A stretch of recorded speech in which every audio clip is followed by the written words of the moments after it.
Introduce Rob Adley. He's the Vice President of Pre-Sales and Solution Architecture for HPE Canada. Rob? Great. Thanks, Dave. So good morning, everybody, and welcome to HPE. We are thrilled to have you here and again be hosting Ctug. 35 years it's been. This is, I believe, right, if I've got that correct, the 35th Ctug Symposium since the inception of the organization. 43 years since Tandem was founded in Cupertino. So, and there's probably some of you can date back to early days, I'm sure. So we are really pleased to have you here. Thank you for joining us. Most of you will be here all of today. Some of you will be here for tomorrow for the training and learning session as well. And again, we really want to thank you for joining us. I'll comment briefly on, and Dave alluded to this, some of the change that's been happening at HPE. So the company has been under a multi-year transition, as I'm sure you are aware, right? Meg Whitman laid out this transition plan over 5 years, almost 6 years ago now for the company.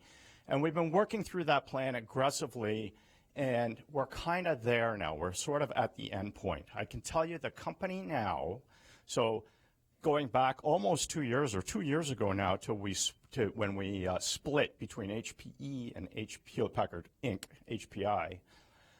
Since then, we have spun off our enterprise services organization with a spin merge into a new company called DXC Technologies. We have spun and merged our software organization into a company, Micro Focus, out of the UK. We are now a very different company than we were just 2 years ago, very different. We had about 330,000 employees worldwide. We now have about 60. We were a $110 billion company. We're now a $28 billion company. So a lot has changed within Hewlett Packard Enterprise, and it's all about focus, right? That's why we've done this. What we are doing is we are investing heavily in the areas that fit our vision and our strategy and our mission statement, and we are divesting from those that don't. And it's very, very simple what we're focused on. We're kind of focused on two things. We believe the world's going to be a hybrid. In other words, hybrid within the data center from systems like nonstop, right, through to converged infrastructure, composable, hyper-converged, composable infrastructure, and a new class of infrastructure that we call memory-driven computing. That's within the data center, on-prem cloud, multi-cloud environments, different types of public cloud, different types of software as a service cloud environments. That's what we believe in fundamentally, that we're going to live in a hybrid world. There is no one answer for everything, and it will be a combination of all these types of technologies that bring these solutions to fruition.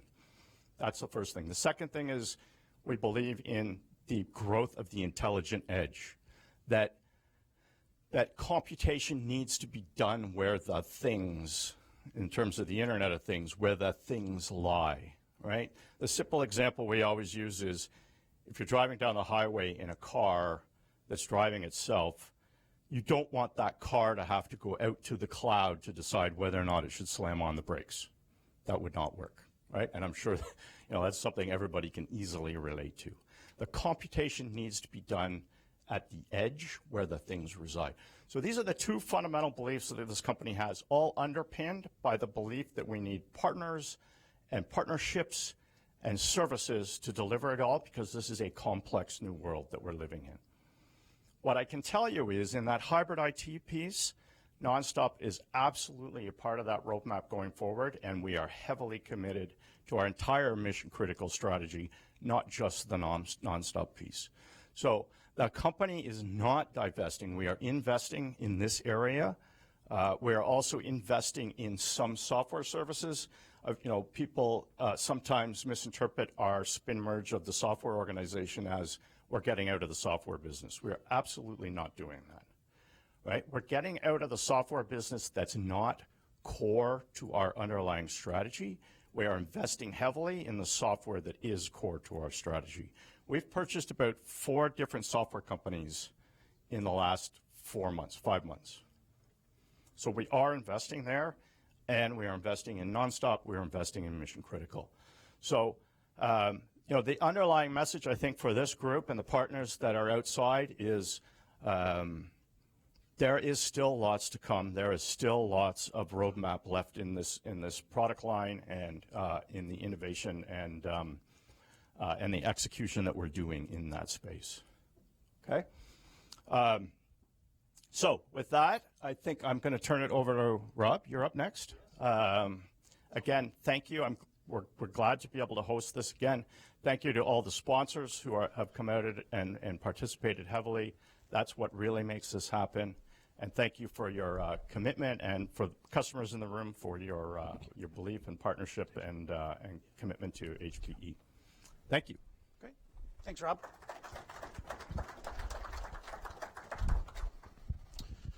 So, first of all, I will introduce myself. I am not Jeff Skinner. I'm a little bit taller, less hair, a little bit older as well. So my name is Rob Watson. I have Nonstop for Canada. So I represent the Nonstop business in Canada from both a sales perspective and a technical perspective. So I'm a all-in-one, I guess, a Nonstop evangelist here, or a Nonstop account manager.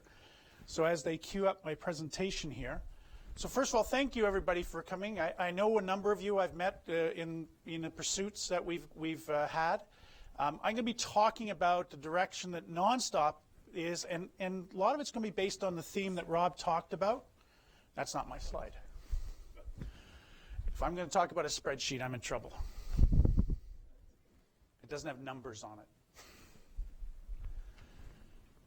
Good. Now, this is apparently a hotel in Dallas that one of the guys from Nonstop is staying at. I don't get to go to those. So if you notice when it says Best Western, that's where I'm staying. So I'm going to be talking about the direction in which really we're looking at what we're going to be doing in Nonstop. So first of all, the typical disclaimers that come up, it's forward-looking. At a moment's notice, it could change. So don't take everything as being, biblical here. It's going to stay and it's etched in stone. It is going to evolve. Okay, so let's make sure we understand that part. Second area is the roadmap is confidential. So I prefer you not to go out and go down the road and speak to my competitors and tell them about this. So some of the things that we're going to talk about is going to be stuff that is future-based. It's also going to be, it's something that's real here. So I'm going to talk about near-term as well as long-term sort of goals at this point. But it's probably good to give you a foundation of where we're at. And as I was talking to Rob earlier, I wanted to make sure you understand is we're somewhat in execution mode. And I'll talk a little bit about that. Is we've talked about a couple of things over the years, Nonstop X, virtual Nonstop, and we're in the mode of actually delivering on that aspect of it. But there's other futures that we're going to do from a short-term standpoint as well as long-term. And some of it's going to be driven by you, the customer, as to where we're going to go because it's evolving. Like Rob's analogy about an autonomous car, right? You don't want to have to go out to the cloud. These things are going to change rapidly in this industry, and we have to keep pace. Now, rapid change in Nonstop is not something you probably have seen over the years, right? So it's good to understand is that we've got an eye onto what's happening. We're working at staying with what the themes are through the company in our area, but we also need to make sure we have stability. We can still support the COBOL applications that have been around forever and everything else that goes on from that perspective. So it's a mission critical renaissance that's going on. I think everybody would have seen these last year. This is Andy talking, and he says we have a mission critical renaissance. It's important that we stay up. Every time, a term I would use in one of the accounts I worked with, we'd call it a CNN moment. And I know some of you have heard me say it before, we don't want to have that. Every day I'd wake up and I'd turn on CNN to see if there was an outage on the customer I was dealing with. Nobody wants to be that person. So it's critical to make sure when we're working with it, if it's a payment switch, if it's something to do with healthcare, if it's something in manufacturing, that you're not front and center. And that's what Nonstop brings to the table. The good thing about Nonstop is it always runs. The bad thing about Nonstop is it always runs and it gets put in a corner. So we want to make sure you understand that we're not keeping it in the corner. That the actual renaissance here is it is mission critical, and we're going to continue the hallmarks of what Nonstop has stood for. Now, in the center of all this is your data. The digital core, it comes to you in different flavors, different formats, different ways, unstructured, structured, machine data. It can be on different platforms, whether it's Oracle or anybody else's databases. All these different things that basically come into the center, and that's really what the digital core. It's how you react to that digital core. It's how you deal with it in real-time situations that you can actually monetize, to be able to use that data and be able to do it quickly, and to have it always there, right? And then the third point really is the innovation. So we're doing, as we said, we're moving from the 19th century to the 20th century. We're moving from proprietary to industry standard technology. We're making it so it's relatively simple to deploy nonstop. I say relatively simple because you all know what nonstop's like to deploy. But it is relatively simple to deploy because we're starting to use a lot of commodity-based hardware, which hopefully drives economy of scale in the dollars as well as in the functionality aspect of it. So digital core, we want to make sure that we're proactive.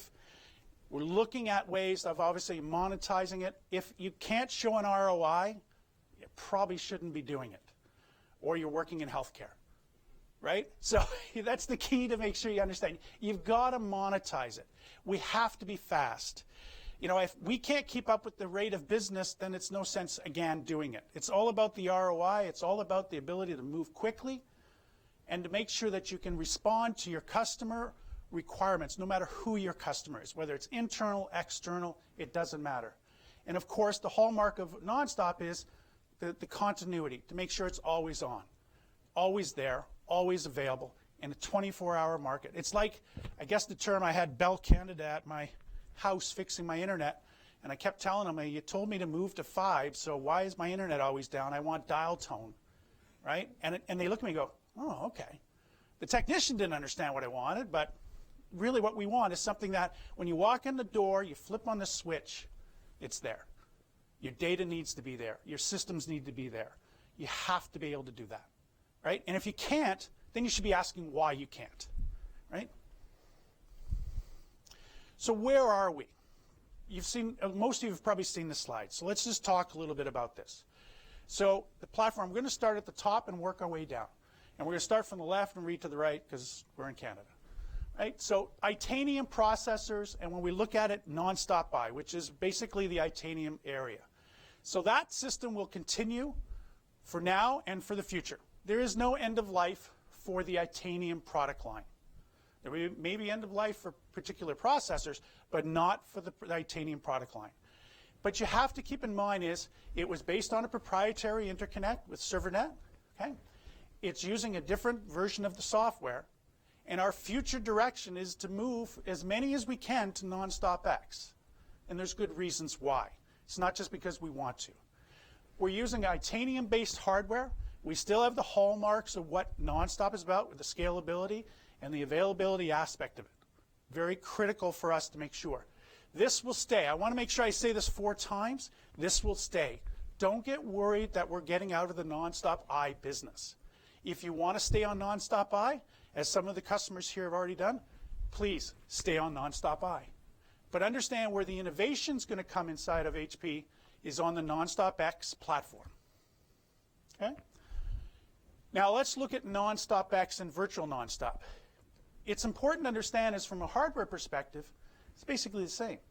Same Xeon processors, E5 processors, 2-socket commodity hardware basically. One is in a converged system, and I'll talk a little bit about it, and one is in a virtual environment. We'll talk a little bit about that. The aspect you have to keep in mind is the interconnect changed. So ServerNet, very old, was basically the foundation of InfiniBand, is now where we've moved to is InfiniBand. So it's the Canadian analogy, it's a hockey stick curve from a performance standpoint when it comes to the interconnect. That's really important as you get into high-speed communications or high-speed database transactions or high-speed transactions on your payment switch. That interconnect is where the bottleneck would form. So now you can expand because your speeds are that much faster within the InfiniBand environment. On the opposite side, when you look at the virtual nonstop, we're still keeping the high-speed interconnect, but InfiniBand is not, it's industry standard, but how many people here have InfiniBand in their network? Show of hands. Right? This is using converged Ethernet. So again, it's a 40 gig speed, but it's using converged Ethernet, which is more of a standard than you'll find in most of the data centers. The important part is now all of a sudden is both environments run on the L series of the operating system. So once you make the conversion from nonstop I to nonstop X, or just from J series to L series, you're already there from a virtual nonstop perspective. The code's been changed. We've done the bit flipping. We've done everything that we need to. You're now able to run on either platform. Now, it depends on how you really want to consume it. And that's what we're going to talk more is the consumption models more than anything that's really going to drive the nonstop area. So it's important to understand is nonstop I want takeaway is here. It's not going away. But as we evolve in nonstop, when we do anything, we're going to focus in on the L series and on the X platform. So if there's development tools, they're going to come out here. If there's new applications, it'll come out here. This is steady state. It's running. It's there, and it'll be here for the next 5 years. So if I'm talking again in 5 years, you're going to see that the I series is still here. And there'll be customers that need to stay on it. There's great reasons why. Okay? And it's not for me to tell you you got to jump. You have to make those decisions. And we'll talk a little bit more about that as we go. So everybody would have seen this slide last year if they were here, or if you've been down to the technical boot camp, and the technical boot camp in San Francisco is coming up in November. So the hallmarks: continuous availability, massive scalability, and business continuity. That's the hallmarks. We do this, AL level 4 by IDC. All these areas are important to us. What we've done is we looked at it from a 3-phased approach. We're in phase 1. We're delivering on phase 1 right now. So phase 1 is an OpenStack environment. Anybody here know what OpenStack is? Show of hands who knows what OpenStack? Okay. Make sure you watch John Cicini's, because it's important to understand. Phase 2 will be VMware in the virtual nonstop aspect of it. Okay, and the phase 2 is sometime in the spring time frame. Okay, spring of next year. Right? And then phase 3 will be how we get the hybrid cloud. Whether it's public or private, how do we connect them? Is it worthwhile? How many people want to put their payment switch up into a public cloud? Anybody? No. Okay. What we're also doing is the database side of it. We're delivering a multi-tenancy. We've got database compatibility. There's a lot of things that's happening on the database side that's important to make sure if you're looking at alternatives or you're looking to do something that's highly scalable with linear scalability, that's where nonstop comes into play. It's the only platform that you can add your processors and have almost 100% uptake all the way up with scalability, right? Which is very different than our competitors, right? Where they actually have to use advanced hardware techniques to basically allow for the acceleration to happen, to scale out in that manner. So again, that's one of the areas. So that's what we're doing. And eventually we're going to try to get to in-memory databases within the nonstop space. Okay? So that's the evolution of what's happening. So where we are right now in our journey, we've completed phase 1. We are delivering in limited form right now is phase 1 with an OpenStack environment. We'll talk a little bit more about OpenStack. VMware obviously would be the choice that most people would go to. Enterprise clouds in the OpenStack are probably far and few between. More people, more customers, they can probably say, I've got an enterprise VMware stack somewhere. Software developers. So my partners here, this is again where you start looking at what OpenStack, or in this case, the ability to do vNonstop with. So we talked about a little bit of here in OpenStack and Red Hat.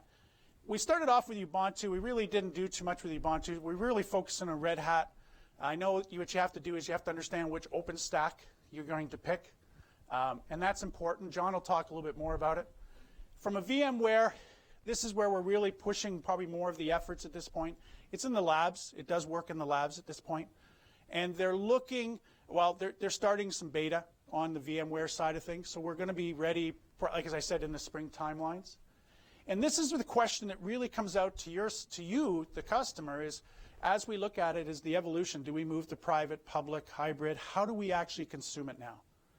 You know, do we look at nonstop as a service or database as a service that's running nonstop? A lot of work still needs to be done, but there's a lot of good questions, and your feedback will be really important. So during the day, we've got Keith Moore who will be presenting, and Paul Denzinger. Some of you know him. Paul's the expert on the database side. Talk to them. They'll be here probably about lunchtime, and they're doing the training for tomorrow. Keith is an expert on the software side, and also is the lead on the blockchain and the distributed ledger technology that we're doing as well. So reach out to them. You all know them. They're all open to talk at that aspect. So let's talk a little bit about virtual nonstop. So it's a virtual environment, not like you're used to. So what you would do if you had an ESX farm, you'd say, I need to have 2 processors, so much memory, so much disk. And I need another one, and another one, and another one. And I need to be able to do this and turn it up, turn it down. I need another one tomorrow. I need another one in an hour. I need somewhere else. Well, in the nonstop space, how often do you spin up a new instance? Probably not too often. If I asked some of the people here, if you were going to bring up a payment switch, are you going to do that tomorrow, right? The answer is no. It's an evolution. You're going to go through the process to make that happen.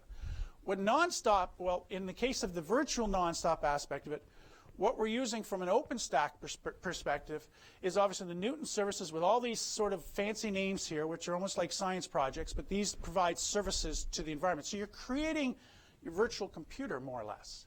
You're homogenizing the hardware underneath. So what we're really looking at is, in this area, we're using standardized hardware, right? We're using x86 E5 processors. You're using converged Ethernet cards inside. And you can attach your disk, and it's all being offered up to the nonstop operating system up here. Everything in between this area is how you physically run it. So the question as a nonstop environment is, are you comfortable to hand the keys to somebody else and you sit in the back seat so you can drive your nonstop? That's what virtual nonstop is all about. It's really key because we're homogenizing, and it allows us now to look at it from a full software stack. And at the same time, you can run other operating systems in that environment. You can run Linux. You can run Windows. There's cores available to you. If they're available, you should be able to use them. Okay?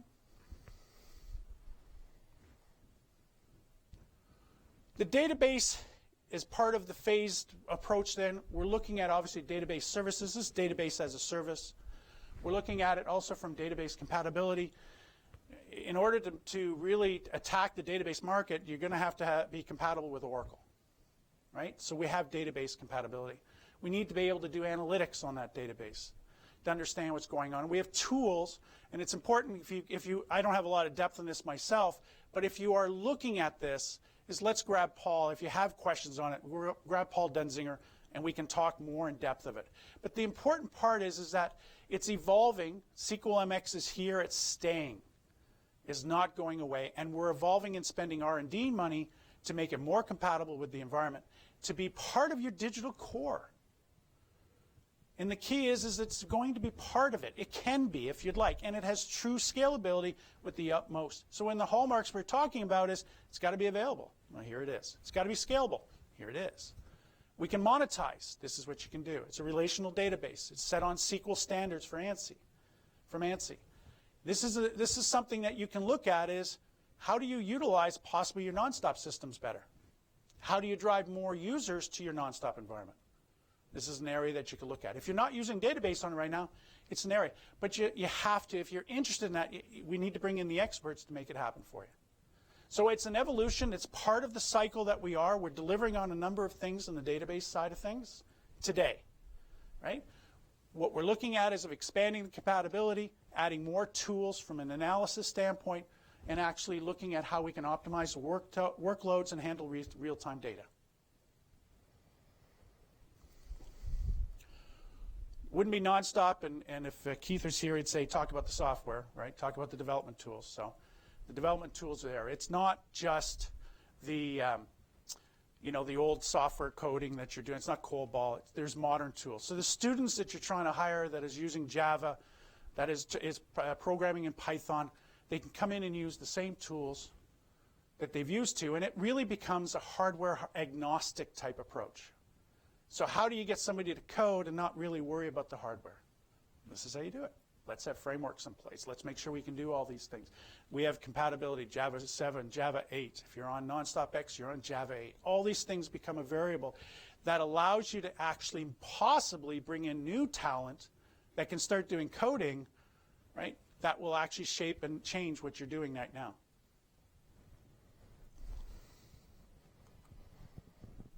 So what are we doing near term? You heard Rob speak about hyperconverged. So we have converged, we have hyperconverged, and we have composable. We're not at the composable stage at this point within the Nonstop space. We've done converged, and that's what Nonstop I and Nonstop X is. That's where we send you a system that is completely converged with network, compute, memory, disk. You receive that. It's all integrated in our factory. It's all comes to you basically pre-built, one neck to choke, delivered to you, and then we start configuring. That is the converged environment. Hyperconverged is how do we simplify it and make it simpler for you to consume? Remember I talked about earlier it was consumption models? Hyperconverged is about a different consumption model. I'll go in a little bit deeper. And then dynamic capacity for virtual nonstop. How do we ramp up and ramp down? Right? How do we do that? And this is where we're focusing on the short term at this point with regards to the ramp up and the ramp down. So let's talk a little bit about hyperconverged. The challenge you face when you receive a nonstop is you get a rack and it's all integrated from us and we deliver it to you, we deliver with our services. It's very complex. And as we all know, as we go through the migration of it, getting it ready, getting it stood up, putting the apps on it, moving the data across, all the things that need to be done is a complex environment. The hyperconverged is really to attack, and it's really trying to look at it from a dev, QA, DevOps, possibly small, nonstop environment. Again, my partners right now could use something like this. It's a 2 CPU configuration. He's using industry standard technology, DL380s, right? It's using E5 processors, and it's using the virtualization stack. So we're going to load on a Linux operating system, we're going to load on KVM, and then we're going to put in, at that point, the actual nonstop kernel. Okay? So now all of a sudden I can deliver to you using the virtual concept of virtual CLIMS, virtual console, virtual storage, everything is going to be virtualized across. Okay? So now all of a sudden I'm delivering to you industry standard hardware in a hyper-converged environment that has predefined storage, predefined networking, predefined compute memory in for you type configurations using industry standard technology. So your time to delivery, your time to actually get it up and going, you can typically start working on it when it arrives. But they're in small components, right? So you could look at it from a dev, QA, DevOps type environment. Any questions on hyperconverged? So virtual nonstop, nonstop dynamic capacity. It's really based on cores. So it's not processors or CPUs. So you can't take a 4 CPU system and make it into a 6 CPU system. You can take a 4-core, dual-core configuration and make it into a quad-core. You can take a quad-core and make it into a 6-core. All based, again, on the Nonstop X platform, the virtual Nonstop X platform. So the ability is to be able to go up by 2 and possibly down by 2. So you've got a capacity requirement, right? And you need to be able to ramp up for a short time. You've got November, Black Friday hits, you need more cores. This is the way of doing it. Okay? Again, it is delivered through the virtualization. It is not targeted to Nonstop X, it's targeted to virtual nonstop. Okay? Because of its expansion capabilities is where it really becomes possible. Okay? So you'll buy, in this case, consume it with temporary capacity. You'll be buying it, those that have been in the Unix space. We used to sell instant capacity where you'd buy like a Bell phone card. and you'd buy it, you'd plug it in, and basically in this case it would be just turn on active minutes and turn it off again. So how the consumption model, whether we're charging for the hour, the minute, the day, whatever it is, there'll be some sort of model that you can turn up, turn back down to meet your needs. And you haven't been able to do that in nonstop. You typically would size for peak capacity. And run at a steady state that usually was probably 40% or 60% of what your peak capacity is. Because you can't afford, in your situation, to have a problem in your payment, in your health care, whatever you're doing at that point for that type of functionality. So that's how you would size it. So now there's a little bit difference in how you can size, a little bit more flexibility. These are also precursors or basically the building blocks of moving it to what are we going to do next, right? And how we're going to move. Are we going to move to a hybrid environment? How are we going to move into a cloud, private cloud environment? These are some of the conversations that will help understand and where it will play and what makes sense for you from a business perspective.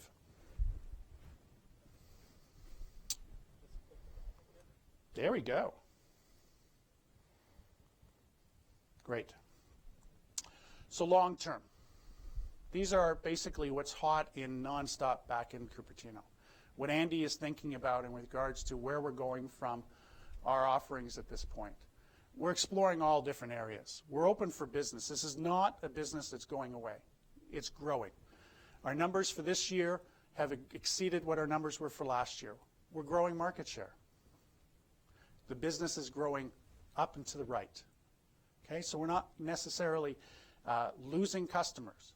We're not gaining 150 customers every week, so if you guys can help me with that, that would be great.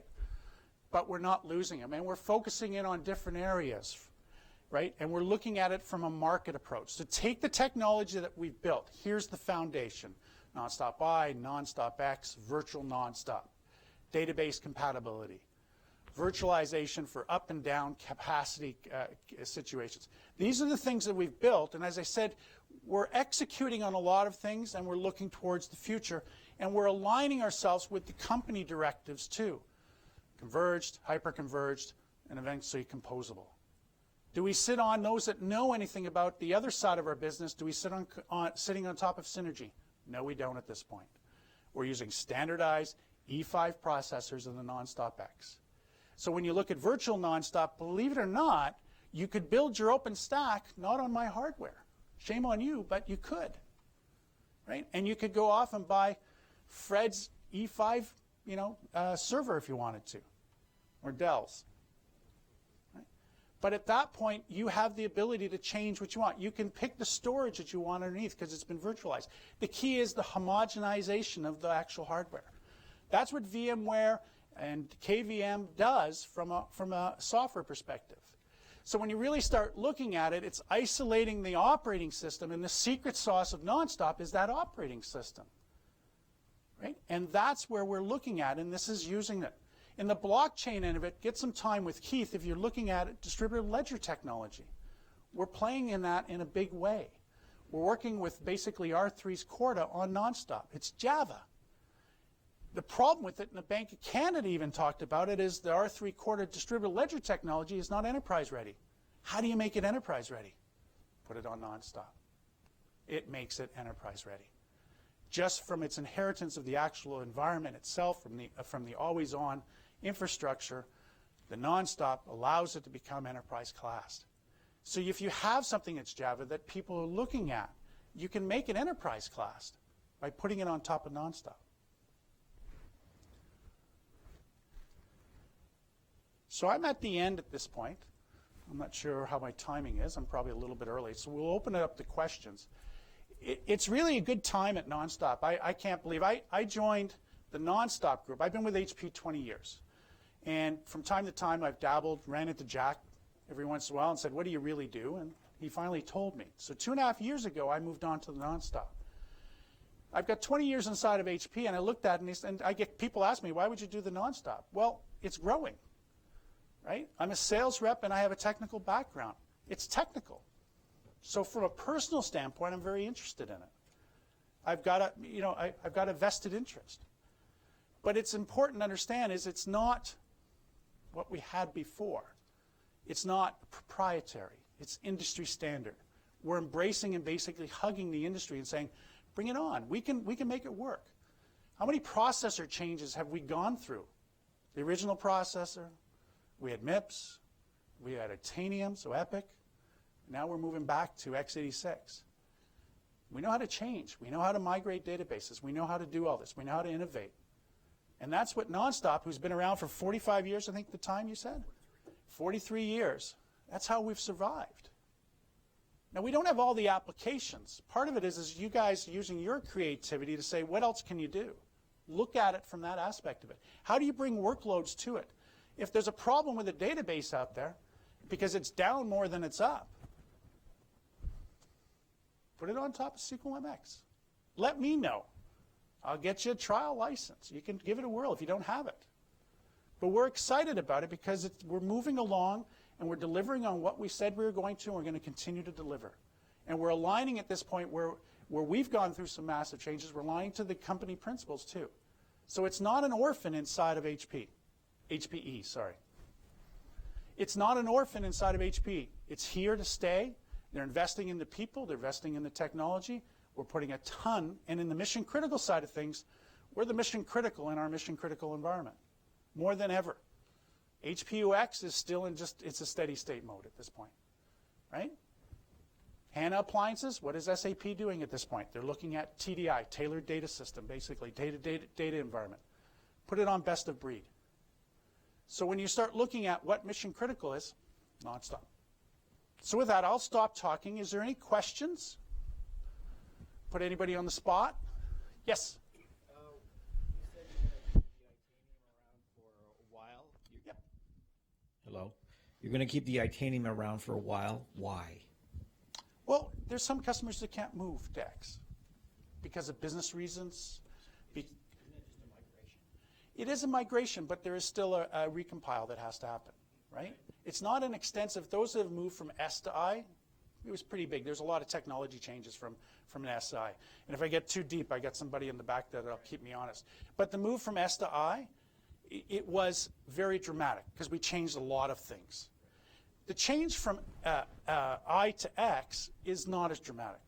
One of my customers is going to be going through. We've got a big install coming up with Nonstop X, right? And it's because it makes sense from an evolution. If you're evolving and you're at that point where maybe 8 years ago you did your S to I migration, and now maybe it's time to make your next migration. But the reason it's going to stick around is because there's some customers, because the apps, and as I found out moving through it, some of these apps are 30 years old. Right? And they don't want to move. They don't have the source code. They don't have the expertise. They're all gray-haired and they retired. Thanks, Jack. But that's the reason. So each customer is different as to why they couldn't. I just went through one with one of the banks here. I won't say who it is, right? But we didn't move to X because there is a third-party application that wasn't ready. It's ready now. Right? And MQ series was the application. And in a bank, MQ series is dial tone. If you don't have that, you can't move. That makes sense. So it is individually, I talk about it with every single customer as to why and when, what makes sense. Now, there's a big misnomer that there's a huge cost savings. We're only changing the hardware, guys. That's 30% of the overall environment. So yes, my cost of my hardware may come down. But in the overall schemes, it's a bit of a rounding error. It's now what you get from a go-forward strategy. It's now what you get from a technology change when you have processors that can go dual, quad, and 6-core. And then you have the actual interconnect, which now goes from 2.4 to 54. Hockey stick curve and performance. And then all the tool sets that come into it. Those are the important parts that you look at. How do I modernize my Nonstop environment? How do you get off Nonstop I? That's how you modernize it. It's not that it's going away. I want to make sure everybody has Nonstop I investments, that it's not going away. So part of it is to reassure people here, but we have a direction, and we have an area. Does that help? No, well, I mean, you did it for S, or K to S. You had to do a recompile, like you said. Yep. What's the diff? Other than, I mean, yeah. Everybody had to go through that back then. Absolutely. Absolutely. I still don't see the difference. Other than we're being more flexible. We're being more flexible. and we're giving you options. The key is the last thing and everybody knows, the last thing you want me to come in and says, you must move, and you got to move to X. Because most of you will say, go pound salt, right? I need to have options, and I don't need to be aggressive to do that. You'll figure out if you should make the move, right? And that's the key understanding of that one. Good question, by the way. Thank you. So I'm just going to add a note. So happy to take all the questions you need. We are streaming this conference live over the internet. Unfortunately, the people listening online cannot hear any of you without a mic. So we just ask that you use the microphone to ask your questions so that the people listening online can hear as well. Thanks, Rob. Any other questions? There's got to be some questions here. Yes. 1 second. Yes. Thank you. Blockchain technology. Yes. So the blockchain, could it really get enterprise ready when it moves to nonstop? Because the issue with blockchain is that as the time moves on, your ledger becomes bigger and bigger, and then you need to infinitely continue increasing your memory and CPU for it.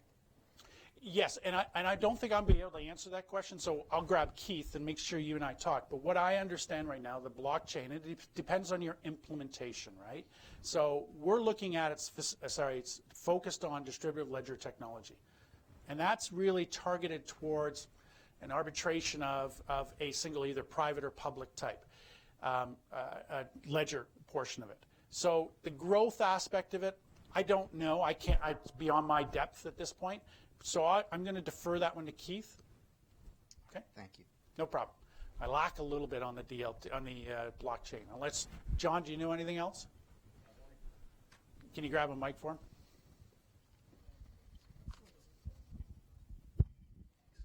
The only comment I would make is because the ledger is going to be distributed, you're actually not scaling one node, you're scaling many nodes.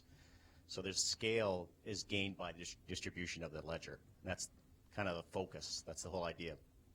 Being able to grow, but you're growing across many, many, many instances of a ledger.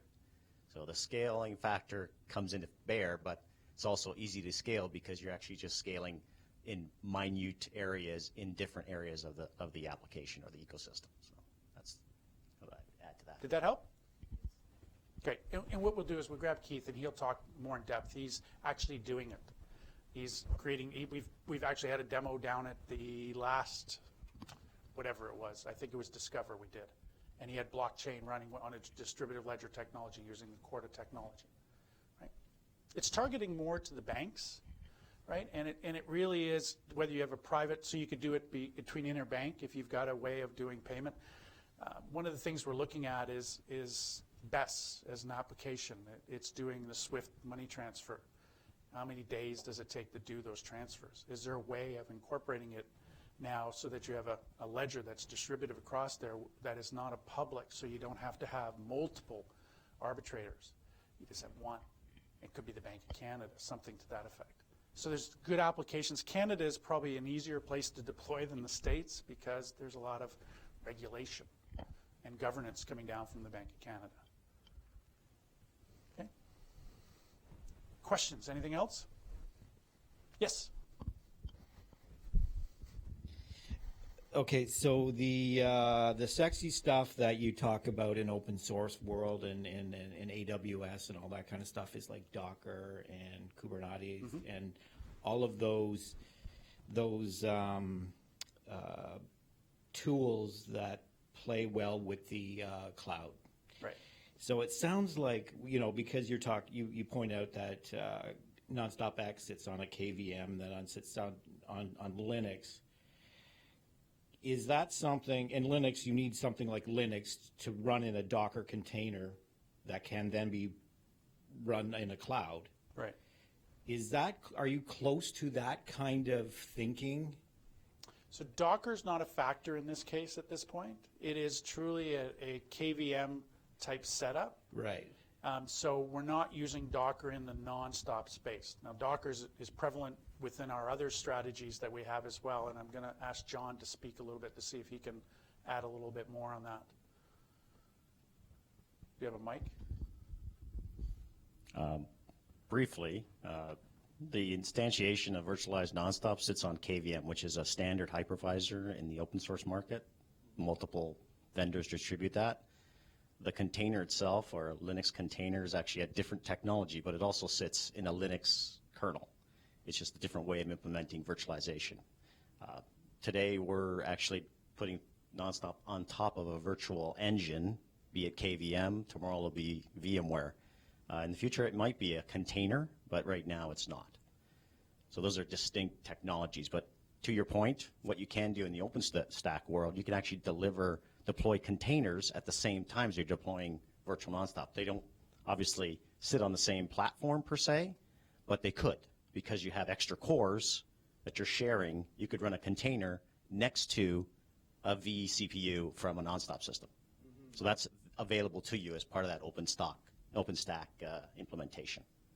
Does that make sense? Yeah, I guess so. Sorry. Yeah, but that's not a cloud. That's not sort of a cloud play.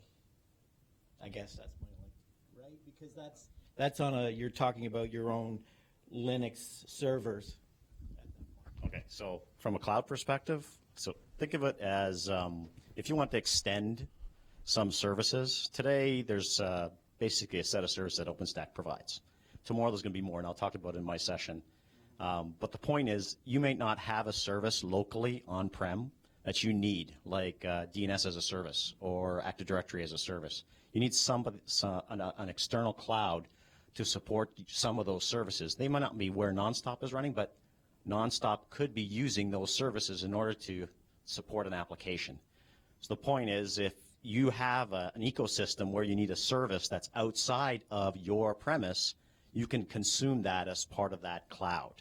There's the value of sharing services. It may not be a Nonstop that's running outside of your private environment, but other services can be shared, and that's part of the whole ecosystem, have an OpenStack environment. Make sense? Yeah. Great. I probably should say something with regards to the virtual nonstop, and I didn't do a deep technical on virtual nonstop. But you have your virtual CPUs. You also have your virtual CLIMs, IP and storage CLIMs. You also have the virtual console. It's all virtualized on cores. So typically, when you'd buy a Nonstop X, it would be a 10-core or 12-core system, and 4 or 6 of the cores would be turned off. We don't buy a separate processor that's a 6-core or 4-core or 2-core. We buy a 12-core processor. That's the economy of scales we get because of the size and breadth we are from a manufacturer. So we're still buying the same Intel processors. The virtual nonstop allows you to utilize those extra cores, whether it's with Linux, Windows, or using it from a CLIM standpoint. So now you have virtual CLIMs that are sitting on 2 CPUs across 2 systems. The other thing I want to make sure I explain is, don't believe that virtual nonstop, and don't go away from this saying it's cheaper, because I've said it's commodity hardware. You can buy Dell hardware. If you're putting together an OpenStack environment, and John's going to talk a little bit about this, to make an enterprise class, there's a number of systems that have to be put in place to manage the OpenStack. You're really going to your cloud provider, in this case internal, right, that will actually provide you with that hardware. Now, I met with, before we did the spin merge with DXC, we met with our ES counterparts, and you explain it to them. And these people are 30 years, some of them are here, 30-year nonstop people. And now I'm telling them that you got to go to your Windows team or your ESX team or your Linux team to get your hardware. It's a scary thought, because you've controlled everything for your whole life as a nonstop individual. So what you're really looking at is you want a prompt in nonstop. You don't want to have an ESX prompt, right? That's the area. And we have services. So don't get me wrong. We have services that'll help you take it from your OpenStack and stand it up. So you have everything the same. We'll still set up, and the same principles where everything is rated. All those come into place, right? We have a reference architecture, plus we have our Point Next team, which is out of the States, that is geared, that does all these installations, that comes up, the Dave Dassey's of the world. They'll come up and do the same thing. But you're now putting it on top of a layer, right, called OpenStack or ESX.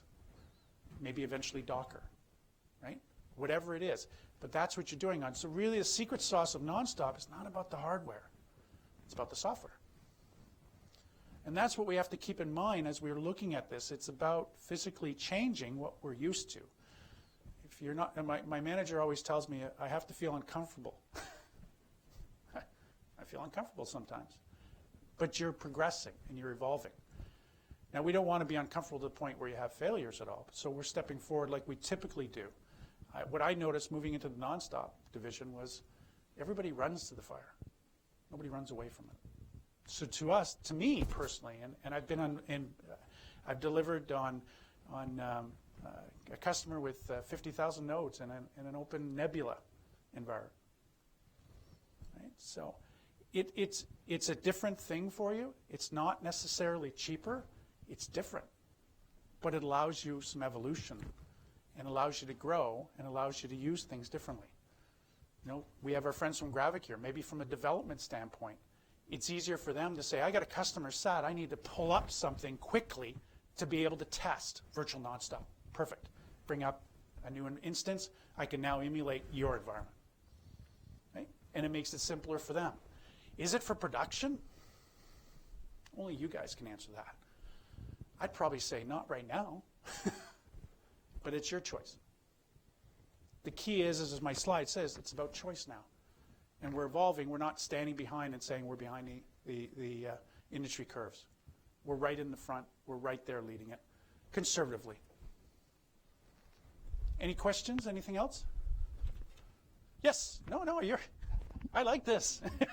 I'll just sit down beside you. This is more of an observation. I do a lot of open source stuff on the Nonstop. I'm the big guy at TELUS for that kind of stuff. And I look at the comparables of the things that they have to use to deliver solutions on a Linux environments, a WebLogic servers, and a lot of the stuff is in the Nonstop. You got F5s for load balancing. People have to deliver that. There has to be that infrastructure to support that. They have to cluster their servers. And if you get into things like even Docker, it is a virtualization of pathways, like Pathway, where you can spin up copies of whatever you happen to be doing. I look at our Nonstop, and I see it spinning at, say, 1% utilization. And there just seems so much opportunity to take that business that's running outside the Nonstop and put it on the Nonstop. But no one knows about that. This is where I guess HPE can do maybe a better job at talking to these people, the lead, the CTOs, and say, that's enough. No, and that's a great observation. And when like I said, I started doing this about 2.5 years ago, and everybody remembers that you had to have a product name that had an I in it at one point, right? If you didn't have I in your product name, you weren't successful. The problem we get to is there's two things that happen in Nonstop is on the balance sheet, there's a big number. My apologies. A big number. And most executives look at that big number and say, how can I trim that? Okay, and that's the big thing. You guys go through it. Gerald and I have talked about this. It gets a lot of attention because it's a big number, right?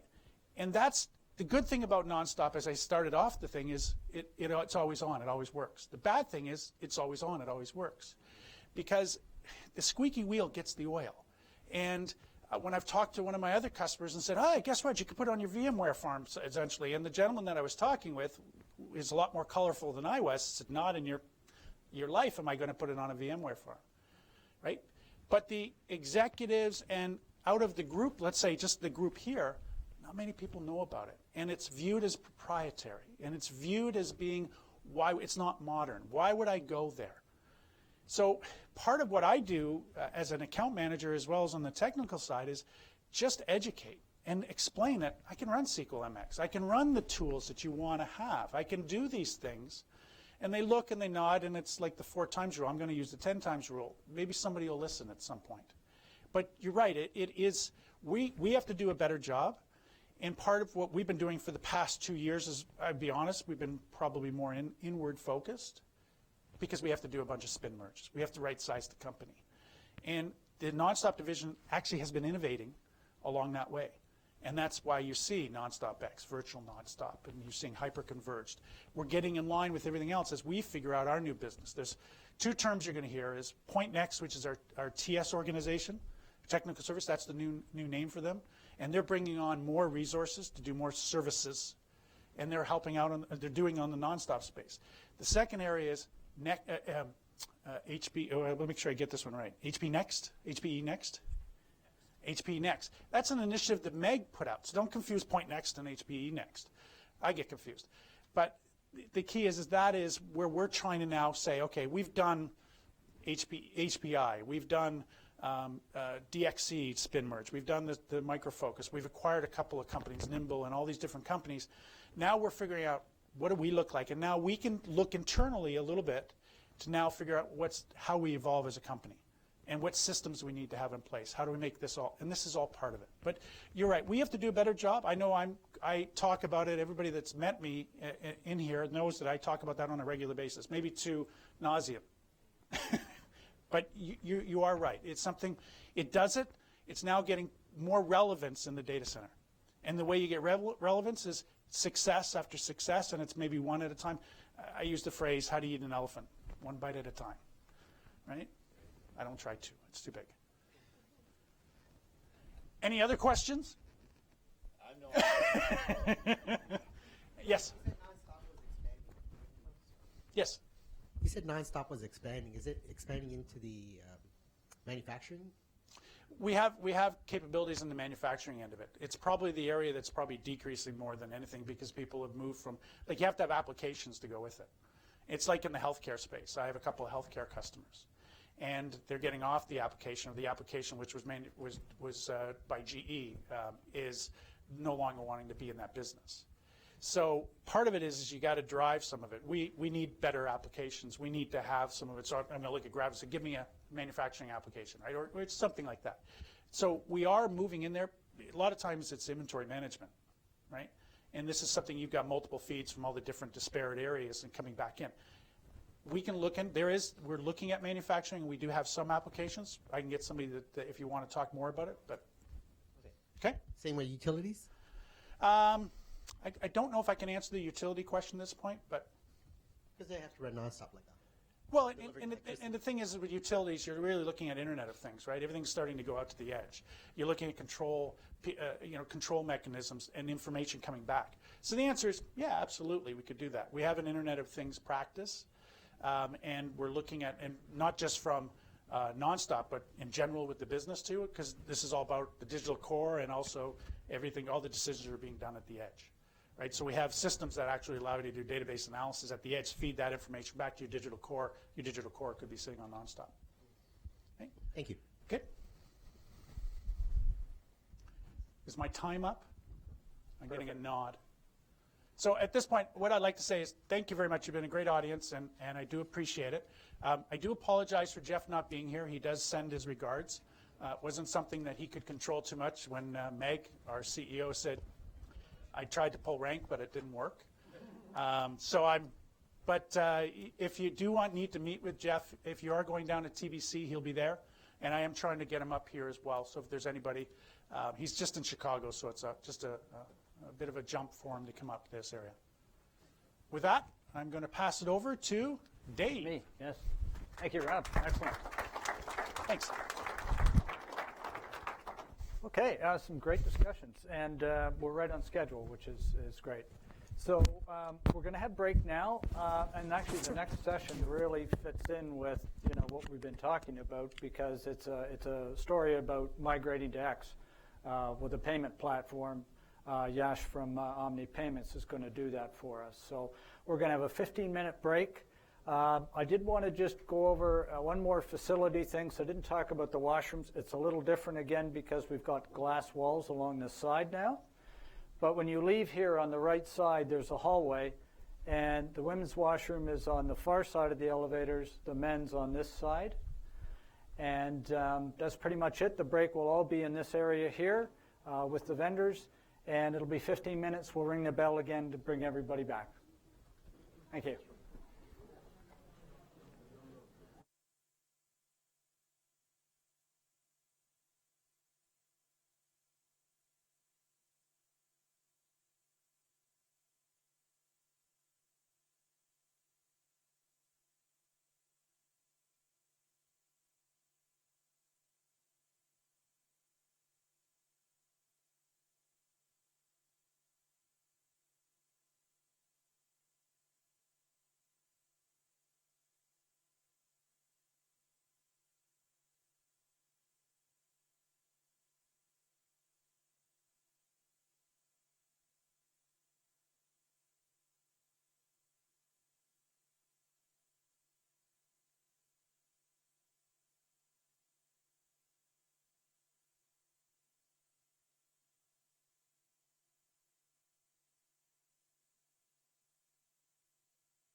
screen do test.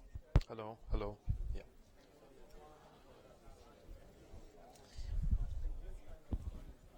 With this, it goes black, the screen. So,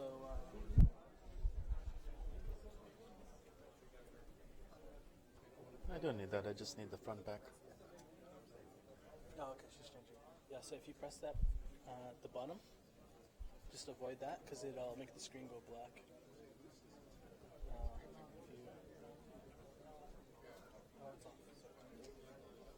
So just avoid this. Sometimes people get mixed Oh, up. perfect. Okay.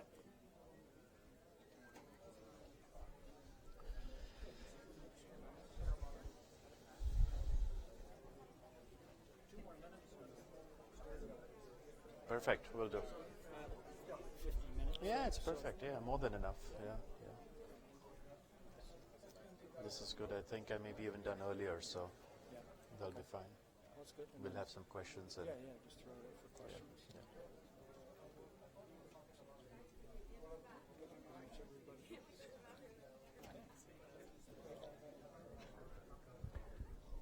Okay, thank you all for coming back in at the sound of the bell there. It really helps us stay on time. So I'd like to introduce our next speaker, Yash Kapadia from Omni Payments. He's going to talk about migrating his payment platform onto Nonstop X. And they did that about a year ago, so they've had good experience with it now. So, Yash? Thank you, Dave. Appreciate it. Good morning, everyone. It's a pleasure to be here. It's far from me. I live in California. Made the trip here. Dave requested and Dave insisted that I come out and speak about our migration to NSX. So I'm the CEO of Omni Payments. Started the company in 1995. So I have a lot of history, and I will talk about the history, about how we migrated from the Ks to the different boxes, and finally now to NSX. We call it the Xbox. My kids like the Xbox. So we migrated to the Xbox, and then we invented a Y box, and life goes on. So we'll talk all about that stuff. The presentation is going to be, I think the focus is going to be a lot of talking, 25 years packed into 1 hour. A lot of experience with Nonstop. We're going to talk about migrating Omni Payments, all the complexity that we faced migrating Omni Payments to the NSX. And then I'll show you slides on how we actually did the migration. It tends to be very easy. So when you see the slides, you're going to go like, yeah, oh, the piece of cake. Why did he spend an hour talking about it? Yeah. So we'll go through that. And then, of course, we'll talk about the future, which is virtual Nonstop and the Omni Payments plans in the cloud. So we call it the Omni Cloud X. And Jessica will be presenting Omni Cloud X later. So that's the agenda generally for my presentation. So what is Omni Payments? Omni Payments is a financial transaction switch. Right, so our biggest competitor is Base24. And that's also very interesting for us because basically what we've done is over the 25 years, we have added components and technology to Omni Payments. It started out as being an ATM driver for Wells Fargo Bank. From ATM driving, we moved into adding switching. And then ACI announced some interesting things a few years ago where they said that they were going to stop supporting the non-stops or something. They wanted to go to IBM, some stuff like that. So at that point, we had made a lot of money in Japan. So we took our money from Japan and we built Omni Payments. And now we do NFC. Now we're getting into blockchain. We're doing a lot of stuff. So what is Omni Payments? Omni Payments is technology solution software that has been put together over 25 years. Now, the reason I keep bringing up the 25 years is that's when I was a little kid, started off in the Tandem world. I was doing QA for what was it called? The K machines, the Cyclones and the Ks. From there, I moved into the operating system group. So I was in the Guardian operating system group. And that's about 95 when they built OSS. And so in 95, I ported ITP web server from, I think it was Mosaic, from Mosaic to the Nonstop. That was my last job at Tandem, porting ITP web server. And back then, of course, everything was in TAL. How many of you remember TAL? Almost everyone, right? Yeah. So I wrote my code in TAL, and then I was involved in porting a web server to the Nonstop. And so customers started showing interest in open solutions. So I started OpSol. Started OpSol for open solutions, and that's where I started learning how to write C code. And C code is just, TAL, C, what's the difference? Some pointers, you change some pointers, 16 bits, 32 bits, simple stuff. From there, went into Java, and now, of course, the whole world is all about these clouds and spinning up virtual machines and a lot of cool stuff. So I'll get into all that stuff. So OmniPayments. OmniPayments luckily started out as a modern switch, started out in C. So what we have always been pushing the envelope in OmniPayments is pushing Nonstop to be modern, not to be like ACI, not to be legacy, not to be TAL, but to be modern, to support Java, to support JSON, to support modern utilities, tools on Nonstop. So we are one of the partners that keeps pushing Nonstop community and the Nonstop developers in Cupertino to modernize. And we keep reminding them that if you just stay with TAL and base 24, you're headed down a dead end. If you start adding modern stuff into the platform, you have a future. And it's interesting to see now that the future is really good because they have, what do they call it? Nonstop, virtual Nonstop, right? So it's really interesting. Can we use virtual Nonstop? In OmniPayments, we've been playing around with clouds. We have our own clouds. We have our own data centers that support the clouds. Virtual Nonstop by itself is still a challenge for us, right? So for us, we are looking at virtual Nonstop right now. We are investing heavily in that space. We don't have anyone or any customer that is actually interested in using virtual Nonstop. NSX, lots of interest. Yes, so what are the reasons we focus on the Nonstop? So I told you I was a developer, right? My first job at Wells Fargo Bank, after I started OpSol Integrators, was to shut down the Nonstop. So my boss told me we have this legacy machine and everyone in this room is going to retire very soon. This was 1995, February of 1995. Everybody was supposed to retire and Nonstop was supposed to shut down. So they hired me to migrate the application from Nonstop to HP Unix. Back then it was HP, Tandem, separate companies, right? So they went with HP Unix. I did the migration. I was a coder, did my stuff, got it working, went to the boss, said it's working. He said, yeah, we'll look at it next month. So I said, okay, next month, right? So I said, it's working again. Next month, went back to him. I said, it's working. When do you want to shut down that box? When do you want to get rid of it? So he said, okay, prove to me the performance. So, okay, we cranked up the system, got the performance. After that, he said, prove to me the availability, all right? So while the migration was easy, the coder's job was very easy. The coder had to move the code from here to there, recompile it, piece of cake. You kick off the compiler, it does its job. You don't have to do anything, right? The compiler works for you. You do the migration, and then you try to crank up the load. And then you don't need one Unix server, you need 4 Unix servers. Then you need the simulators, then you need something else, something else. And then they gave us the challenge. They gave us a challenge that let's crash one of the Unix servers and see how you recover. And that was it. That was the end of our POC. Wells Fargo still uses Nonstop after 25 years. 1995 to 2018, I stopped counting. It's so many years. Yeah, so those people retired. They hired more. So right now, the average, interesting. Very good question. So yeah, so I always get challenged with this, right? In our company, I've been told to hire under 40s. That's what I've been told to do. And so what is happening at Wells is all of the people at Wells are, I'd say the developers are under 40s. All the operations staff is between 40 to retirement. Yeah, so it's an interesting life, yeah? So it all grows, evolves. And of course, I'm the CEO, right? So I get to make all the difficult decisions. At the end of the day, I've got to make money, got to give bonuses, got to hire under 40s, got to keep the operations 24/7, all these challenges. So why did we pick Nonstop? We've been through this decision. Of course, I told you the Wells Fargo story where Unix couldn't keep up. We then went through life where I had a challenge from a customer in 2000. They were running 300 Sun servers. And their 300 Sun servers used to be down about one Sun server would be down every week. Right? So they had this constant turmoil where they had a Sun server down and part of the database was down and part of the users were out of service. This was a customer in Japan, KDDI.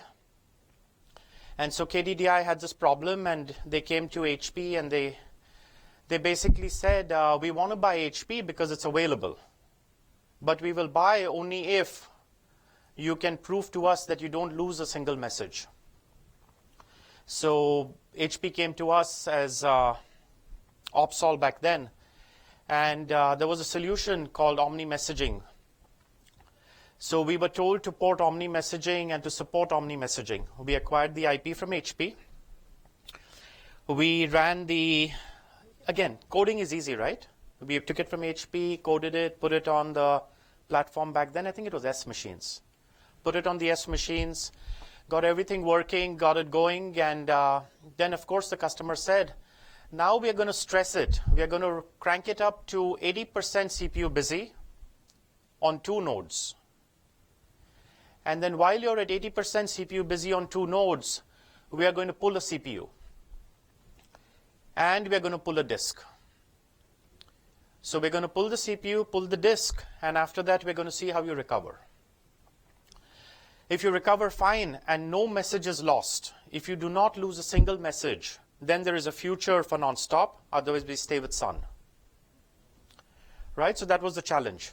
So that project lasted about 4 years and we migrated all of the Omni messaging into our technology, got it into our tools, into our tool set for high availability, all that stuff. We ran the benchmark. We got the CPUs to 80% busy. Now again, an interesting thing there. We use Linux servers to drive the load. So we had 2 nonstop servers. We started the first Linux server to drive the load. We couldn't get the CPUs busy. We had to add 20 Linux servers to get our nonstop server CPU busy, right? So now we have these 20 Linux servers driving the nonstop, got the CPU up to 80% busy, and then they pulled a CPU. They pulled a CPU, everything self-balanced. You know how the nonstop works, right? If one CPU is gone, the rest of the CPUs take over the traffic, the processors take over the traffic, etc. They did all of that, so that was successful.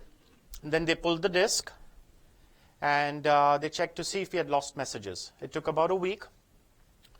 At the end of a week, they counted all the messages, and they found that the nonstop had handled the CPU failure and the disk failure. And they were completely shocked.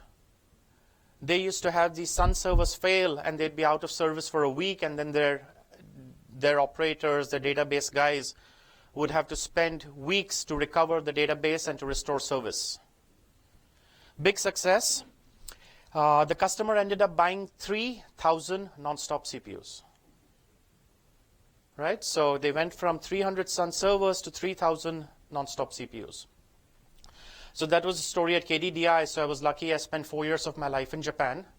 Had good food, good beer, learned the local language, learned the local stuff. Not much, but a little. And that was the time when we had a lot of money from KDDI. And then ACI came along and gave us this big shock that they were going to shut down Base 24. So all my banking customers were scared. That's when we built Omni Payments, right? So second time in my life where I had to prove availability, reliability was competing with Sun servers. And now we get challenged almost twice a year. Twice a year, my customers come to me and say, why are you still on nonstop? Right? That platform is dead. It's forbidden. So we have to deal with that. We have to deal with that all the time. So one of the biggest things that I see is by moving to X, it opened up the doors for us because the nonstop X CPUs are not on the forbidden list. right? So believe it or not, I started getting orders from Citibank, right? Why? Because the old CPUs that were used in I were on the forbidden list. The NSX is not on the forbidden list. My software has not changed, the same software. I just started getting orders from Citibank, right? So big difference. So what we found is that we get challenged on capacity, reliability, availability all the time. And even now, after so many years, after going through that exercise at least 5 times in my life, we have again decided to keep continuing our investment in nonstop. Yes? So you mentioned that migrating from platform to nonstop because of the capacity availability. I understand that part. But with recently, the most challenge we're facing is the cost. When you migrate from different, especially Linux, is very cost hungry, to the nonstop, how do you justify the cost? Okay. A very good question. How do you justify? Okay, the question here is, everybody gets availability, reliability. What about cost? Right? How do you justify the cost of a nonstop versus Linux? That's the question. So it's interesting. Very good question. Here is the proof point. We win RFPs against Windows and against Unix. We win the RFPs for lowest cost. Because when you put together the whole infrastructure that you need to support the availability and reliability, the cost of Linux, Unix, administrators becomes more than the cost of application plus nonstop plus administrators. So when you look at the total cost, which is what they look at in an RFP, right? We have won an RFP against a Windows vendor. We have won an RFP against a Unix vendor, right? So part of what I have seen is that when we got to NSX, the performance of the NSX helped us to actually win on cost as well. While in the past, cost was always an issue, getting to NSX, we were able to bring down the footprint and reduce cost. I'd like to add, in addition to your statement, I noticed that within Linux world, the patching is constant. Yes. So that's a cost that I really don't like. Another thing that I found in Linux is the constant licensing and the upgrades. It's so different from the HP world. So that thing is annoying, mind you. Yes. And I tell you, it really costs a lot of money. If people don't realize that, CEO don't realize that, me as a development shop, I understand that. Just the patching alone, every month you have to patch, like constantly, and that can screw up your application. That's what I think, right? Absolutely. In the process of doing that, plus the licensing, it's really annoying from experience. Absolutely. So again, to answer your cost issue, let me give you another example. I have a dashboard. Our dashboard runs on Linux. We put it intentionally on Linux because nonstop CPUs are expensive, right? Nonstop CPUs are expensive, so we put the dashboard on Linux. The cost of rolling out my dashboard, the hardware alone, just the hardware alone, was $250,000 on Linux. Now, I buy nonstop CPUs, so I know in $250,000 I could have bought several nonstop CPUs. So the whole concept, the mindset that nonstop CPUs are expensive is what you have been told by the Linux guys. From ratio perspective, like I'm running the same application, right? Yes. Today. So I'm running on the Tandem. Of I know course. my performance. I know how much transaction volume I'm running, like 600 TPS per second. Correct. Driving that volume, I need one Tandem sufficient enough. Correct. If I would migrate that same amount of transaction to a Linux server, Yes. equivalently how much Linux server I had to patch together to capture that capacity, availability, like I want to compare the cost versus the same amount of work you do, how you're judging that kind of cost. Sure. Like you need a 10 Linux, you need a 20 Linux versus one Sure. Tandem, how do you do? So let me give you another example. One of my customers is migrating ATM transactions from the nonstop to the Linux. Their current nonstop footprint is 2 nodes, 6 CPUs each. 2 nodes, 6 CPUs each run 14,000 ATMs. Okay? They migrated to Linux. They bought 60 Linux servers to support 5 ATMs. So of course, when you say, hey, what's wrong with you guys, right? Then they look at you and say, that's the CIO strategy. So, there are some things the CIOs need to get, but while all of you know that it could take more Linux servers, it could take more operators, more stuff, the CIOs still believe that they need to go Linux or they need to go to open, all that stuff. Okay, so some of the other things that we do fraud blocking and mobile wallets. Now, the reason I keep bringing all these things up is because that's what forces me to make the decisions. Should I put my mobile wallet running on a Linux server, or should I put my mobile wallet running on a nonstop server? So right now, we've looked at all the options, and we selected nonstop and JSON. So JSON is one of the most modern technologies. You go to a Linux person and say, what do you want to do? They'll say they want to do JSON. We are using JSON on the nonstop for our mobile wallets. For our loyalty cards, again, same thought process, right? We had a retailer, and the retailer asked us, I have so many Linux servers, why can't I use those? And we said, yeah, sure, use it. We are coders, right? Our software runs on nonstop, runs on Linux, runs anywhere you want. They finally chose the nonstop server to put the loyalty module. It's an incremental CPU increase. The number of operators, so in our operation team, we have 10 people. 10 people manage 7 data centers. And just to manage a Linux system, you have to install Apache, you have to install MySQL, you have to install the new dashboard components, you have to install all of that. The pure time and operations team that it takes to install all of that is to get a simple Linux server takes us about 3 months at a customer site. It's not about us, it's about the customer, right? We have to get their hardware. So for them to provision a Linux server, it takes them 3 months. So when you talk about all this cool stuff, right? Spin up a farm of servers. It's cool, it sounds good. And then you say, okay, I need a farm to install the dashboard. And then 3 months later, you get the farm. Right? So I'm just giving you the reality, right? I don't get commission for selling nonstop servers. I don't get any of that. I was invited here to enjoy Canada. So it's really cool. Let's spin up a farm. Yeah, let's spin up a farm 3 months later is not the answer. You can start a pathway server class in less than a day or in a week. That's spinning up a farm. Okay, let's get to the next slide. So the reasons why did we select NSX? So this is HP will never tell you the performance is better than the other platforms. When we asked our sales rep, if we buy an NSX, how many CPUs do we need? He oversold the number of CPUs. So we looked at it and we said, are you sure we need that much? Okay, let's start with 2. We'll start with 2, and if we need more, we'll buy. Right? So we got the first NSX server that HP ever shipped. The first NSX server runs in the Omni Cloud X data center. The performance is just fantastic, right? So what we saw on paper from the HP sales rep, the memory, the CPU speeds, all that was good. And when we put it into production, what we've seen is better than the HP sales rep promised. So performance improvements was a driving cost.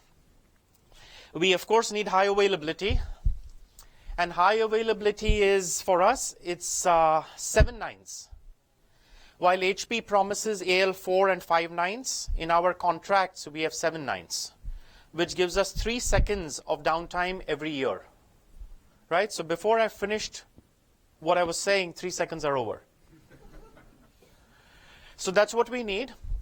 The next thing is for all our Omni Cloud X data centers, we had to standardize on a modern hardware that could be supported by under 40 database operators, system operators, etc. So we stayed away from all the I technology. We didn't want us to go there. We had to open up. We had to make it modern. We needed something. When HP came and said they had the NSX, that was perfect for us. It was the most critical thing for Omni Cloud X. Of course, now it has set our path for the virtual nonstop migration. So now we are ready for virtual nonstop. We've started investing. I think our success with virtual nonstop will be maybe towards June of next year. Right? We are just not so hot about it. We are working on it, but not pushing it fast. The biggest reason for us at that point in time to move was InfiniBand. We had components on Linux, we had the fraud engine running on Linux, we had our dashboards running on Linux, and we had to integrate them with the nonstop. There was this technology called InfiniBand, which promised a very fast interconnect between the nonstop and the Linux. There is now the new thing called Rocky, which kind of dilutes the InfiniBand message, but at that point that was a very important technology for us. Yes? Yuma, yeah. Yeah, it is, okay. It's got renamed about 4 or 5 times. I forgot what it's called now. Can you just repeat the question? The question was, is InfiniBand still using Yuma? And the answer is yes, it is still using Yuma. I think now they call it NS something else. I forget all the acronyms. Yeah. The answer is yes, so we still do that. Okay, so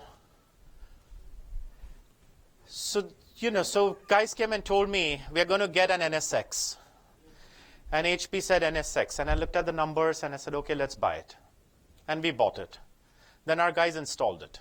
And they said, come look at it. So that's how it looks, guys. That's the front.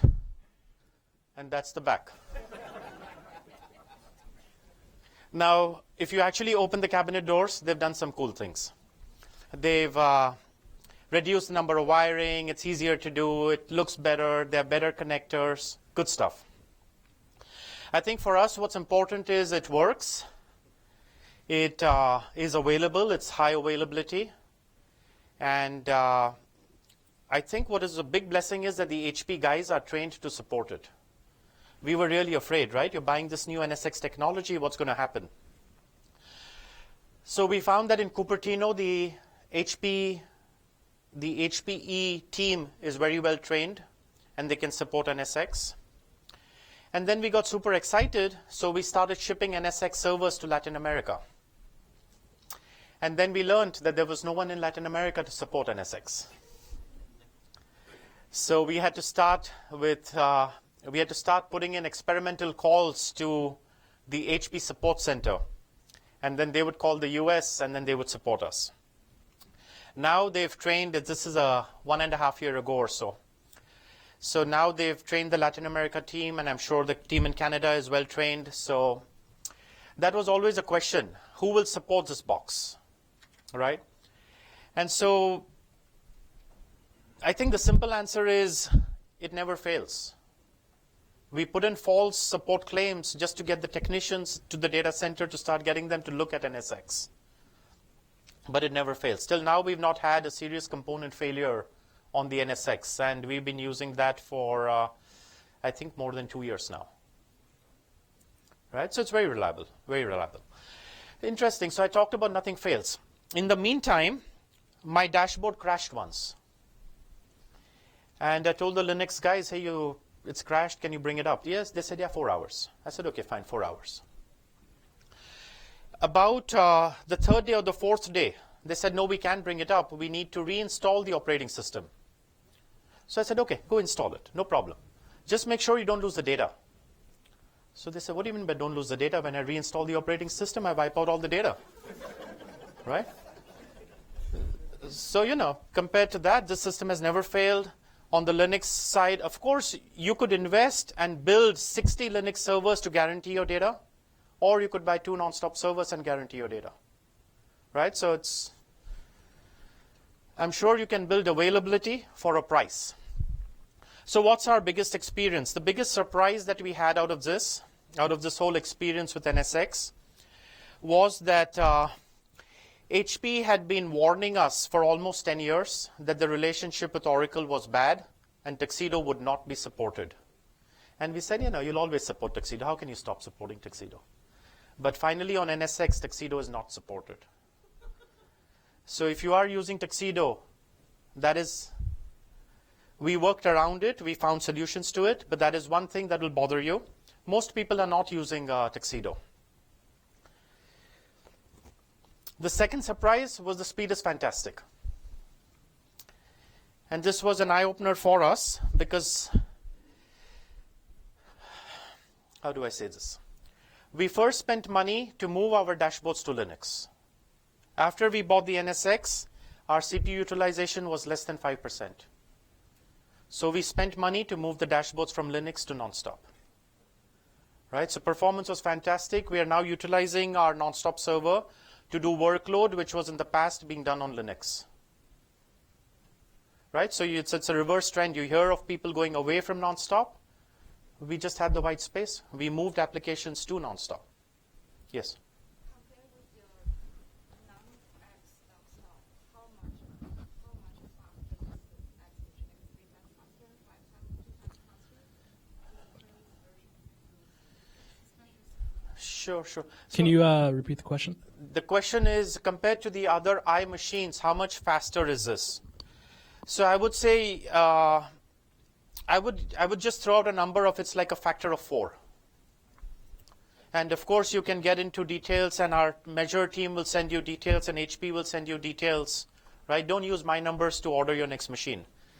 Just remember, it's faster. Yes. Yes. Yeah, it's a problem for me. It's a big problem for me because we sell our software by CPUs. And now everybody is reducing the CPUs. So in the past, I would get 16 CPU licenses. Now I get 4 CPU licenses. And they actually need only 2. Yeah. They actually need only 2, but you know, what do? You don't want to have the risk where one CPU is gone, you're left with the second CPU, and that fails too. So you buy 4, right? So I have that challenge all the time. Okay, so let's get into the development side, right? These are all the modules in OmniPayments. OmniPayments has been under development for 25 years. Over the period of 25 years, I've spent close to about $100 million in developing OmniPayments. And all of that had to be migrated to NSX. So in the early discussions, when the team came and said, let's go to NSX, it's cool, it's nice, I said, are you crazy? It's working on I, we're going to stay on I, we're not going to NSX. And so I had to consider migrating all of these components. So we have security. All of the Atala software that HP sells, has been built by OmniPayments. Boxcar, how many of you use Boxcar? Yeah, so you're using my software. Boxcar was built by us back in 1996. So we've got the Boxcar code, we've got ARM, Atala Resource Manager, we've got a lot of security components. Then we've got the dashboard, which is on Linux, the replicator. Our replicator software, it's a homegrown replicator, which does active-active. We do triple active, active-active, for our customer in Japan. I couldn't lose a message, right? Remember the old story? I have 3,000 CPUs where I cannot lose messages. So we have our homegrown replicator. Then we have all kinds of things, the mobile app, the loyalty, the auth module, which competes with base 24, the stand-in functionality. All of this functionality had to be migrated. So old legacy stuff like Boxcar, like the authorizer module, new stuff like the wallets, the mobile payments, the JSON code, all of that had to be migrated to NSX. So it was a very difficult decision to make as a CEO, spending money to say, okay, I'm going to move from I, which is working, to NSX just because it's cool and because the developers like it. It's a difficult decision to make, right? Especially when you have so much code.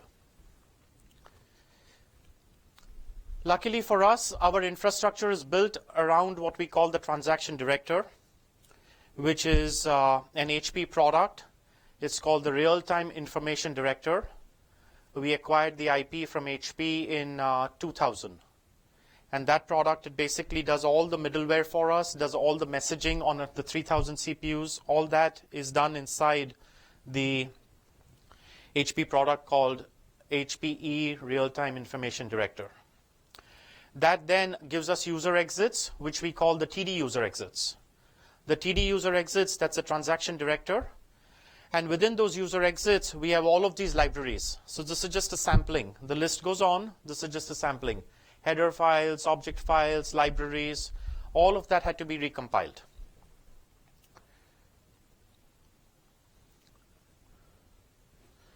So the steps to get there. Okay, this is our dashboard. The dashboard is all on Linux, but the infrastructure comes out of the nonstop. All the counters are fed from the nonstop. All of the memory is fed from the nonstop. What you see on top is CPU Busy. CPU Busy is an old program that was called Offender. How many of you have heard of Offender? Yeah, so Offender is built by our company again.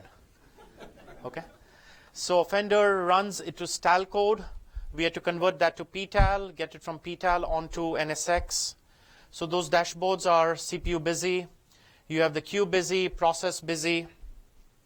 All of this is cool. It looks nice because we use Linux servers for the graphics, for all of the screen painting, for all of that stuff. The real stuff, the real information comes from nonstop, right? So all that had to be recompiled. So the different steps. You have to build our user exits. After that, we have to go through the process of linking library, go through the compile phase, make configuration changes, fix all of those things. Through the NSX project, we took the step to use the NSDEE, the nonstop development, what is it, the Eclipse platform, right? So you get away from green screen and start writing code on your PC. How many of you use NSDEE, the nonstop, okay. So you still write code on Tandem. So one of the things we used is we used this project to stop writing code on Tandem. And we had a new rule inside the company which basically said no tackle, no TAL, no green screens. Right? So everything had to move to desktop. Excuse me. Yes. When you were showing the different modules within one of your Yes. slides.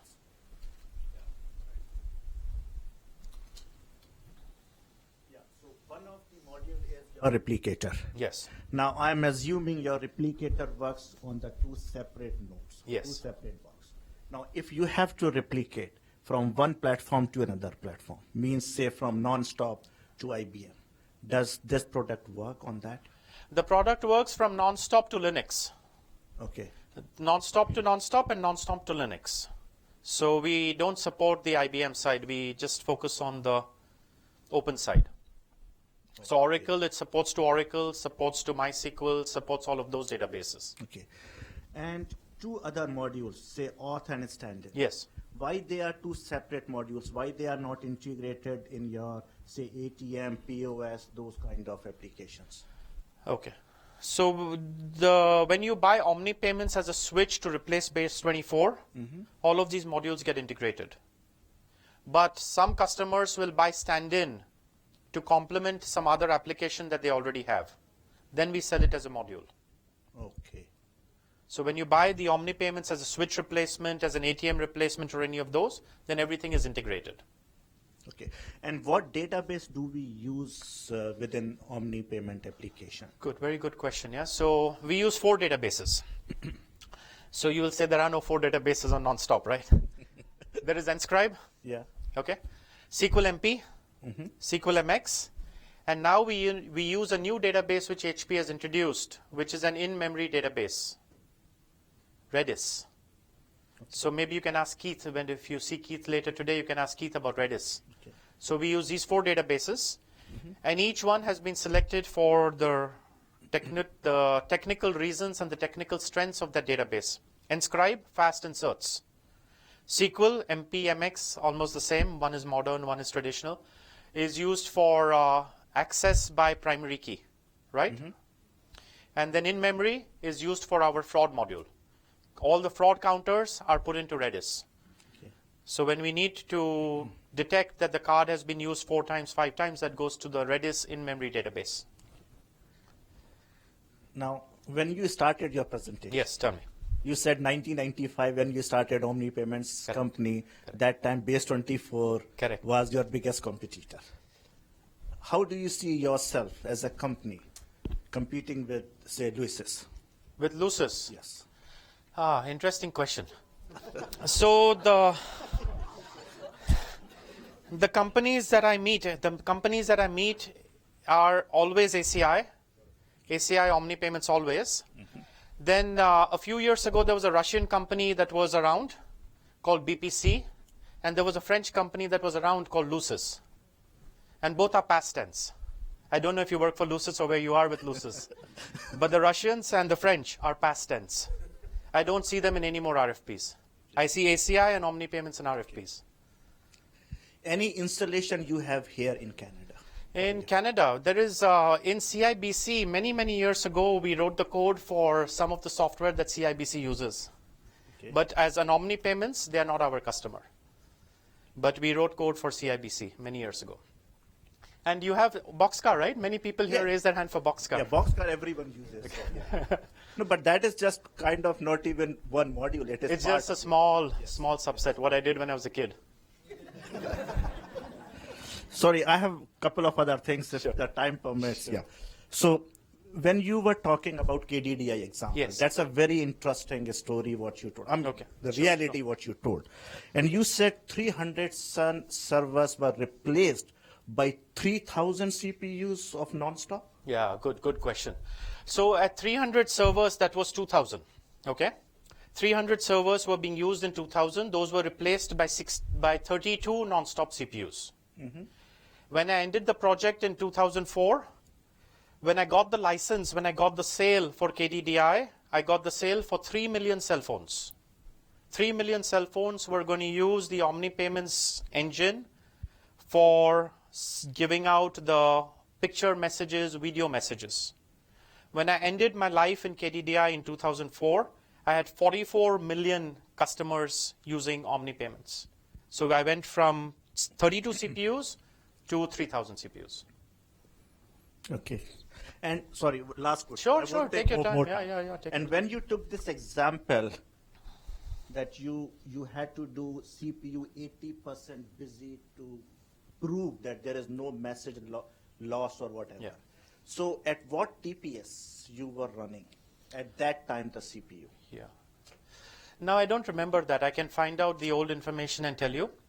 But let's talk about what we do today. What we do today, we had a test with HP. So, you know, we work very closely with HP. By now, you must have gathered, right? They're like, I push them, they push me. And so we said, you're going to give me an SX? Great. I want to push it, and I want to see how much it can deliver. So they gave us a 6 CPU NSX machine. We got 5,000 transactions per second from 6 CPUs. Oh, that's very... Right? 6 CPUs gave me 5,000 TPS. And at that time, they asked me, do you want to do more? And I said, 5,000 is more than any customer wants. All my customers want 500 TPS. Next, yeah. We've already done 5,000. And again, out of those 6 CPUs, some CPUs were reserved for operating systems. Some CPUs were reserved for the drivers because they put the simulators on the same CPU. And if you really want to see the performance, you should go to Jessica's presentation. She's going to show a live demo of the 5,000 transactions per second. Right? So that's sometime in the afternoon. 1:15. Okay. Yeah, so when we saw 5,000 transactions per second, I said, enough is enough. We don't need any more. Right? There is no Linux installation that needs or competes with us at 5,000 TPS. And another thing what you mentioned, Yes. that 5 ATMs were using 60 or something Linux Correct. servers to run that application. Like that does not, like to me, it doesn't seem to be right in the sense, once they have already application built in, now, whether you use 5 ATM or you use 5,000 ATM, the Correct. application should run. Of course. So very good point. You're very sharp. You're paying attention. So let me tell you, so that 5 ATMs were done on 60 servers. Of course, once they finish, they will put 5,000 ATMs on 60 servers. Exactly. Or they may put 10,000 or the whole fleet. But I think the point I'm making is the cost. You always think that when you go to Linux, you will save money. When you look at 60 Linux servers, you can buy many non-stop servers with that. Whether they run 5 ATMs or they eventually run 10,000, I mean, of course, if they run 10,000, they won't buy 600 Linux servers. But the only point I'm making is that you think it's easy, people tell you it's easy, go do it. At the end, everybody accepts availability, cost, and reliability is better on nonstop. That's the only high-level point I'm making, yeah? Thank you very much. Sure, you're welcome, you're welcome. Okay, so let's move on. So that's the different tests and then testing the performance. So in testing the performance, we tested it and got 5,000 TPS. Jessica will present later. So the very first step, you use the Omni Payments infrastructure, you recompile your libraries, you go through. This is an important step. So you find that some of the libraries, some of the things, they've changed names. So when you go to recompile, right, you get errors. So the developers come back on day one and they say, oh, this is a piece of crap. It just doesn't work. Yeah, the libraries are in the wrong location. The library names have changed. Things have changed. So these are just some samples. You have the libraries. You have to create the build location, point all the common locations, and then finally you create the exe using a make all. So you go through all that complexity, but you finally, at the end, when you're done, it's a make all. So these are some of the differences. So if you see there's on the blades versus the NSX. So it's some of the things have been highlighted for you. There's like the -WELD option versus, right? So you have to look out for these things. So is it easy? When you look at it from my point of view, it's a piece of cake. You think it's going to take you 1 year, you finish in 3 months. It's a piece of cake.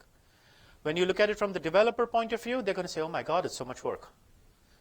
I really need to work a lot on this. Yeah, just put in 40 hours a week and you'll get it done. Am I asking you when you'll get it done? No, just get it done, right? So our team got it done in 3 months. All of those modules got recompiled, deployed to a point where we could run volume test in 3 months, which I think is a piece of cake, right? I mean, 3 months of 25 years of your life is small, incremental, not worth worrying about. Yeah, so it takes us longer to make a decision in our company than it takes our developers to write the code. And we're a small company. You guys are much bigger, so I can imagine the situation you are in. Okay, so technically you have some options that you have to look at. You take care of those options. Some more differences, the SRLs, all the SRLs have new names. I don't know why, but they have new names. I'm sure there's a technical reason why HP had to do what they did. They have new names, so tell your developers to change those names. For example, they start with an X. This is like, I think it's because it's an Xbox, right? So they have to have the X. Don't know the technical details. You get a user manual. This user manual is what we got as under the table from a developer to us because we were the first customer for NSX. By now, I'm sure you have better user manuals. You have much better documentation on the product.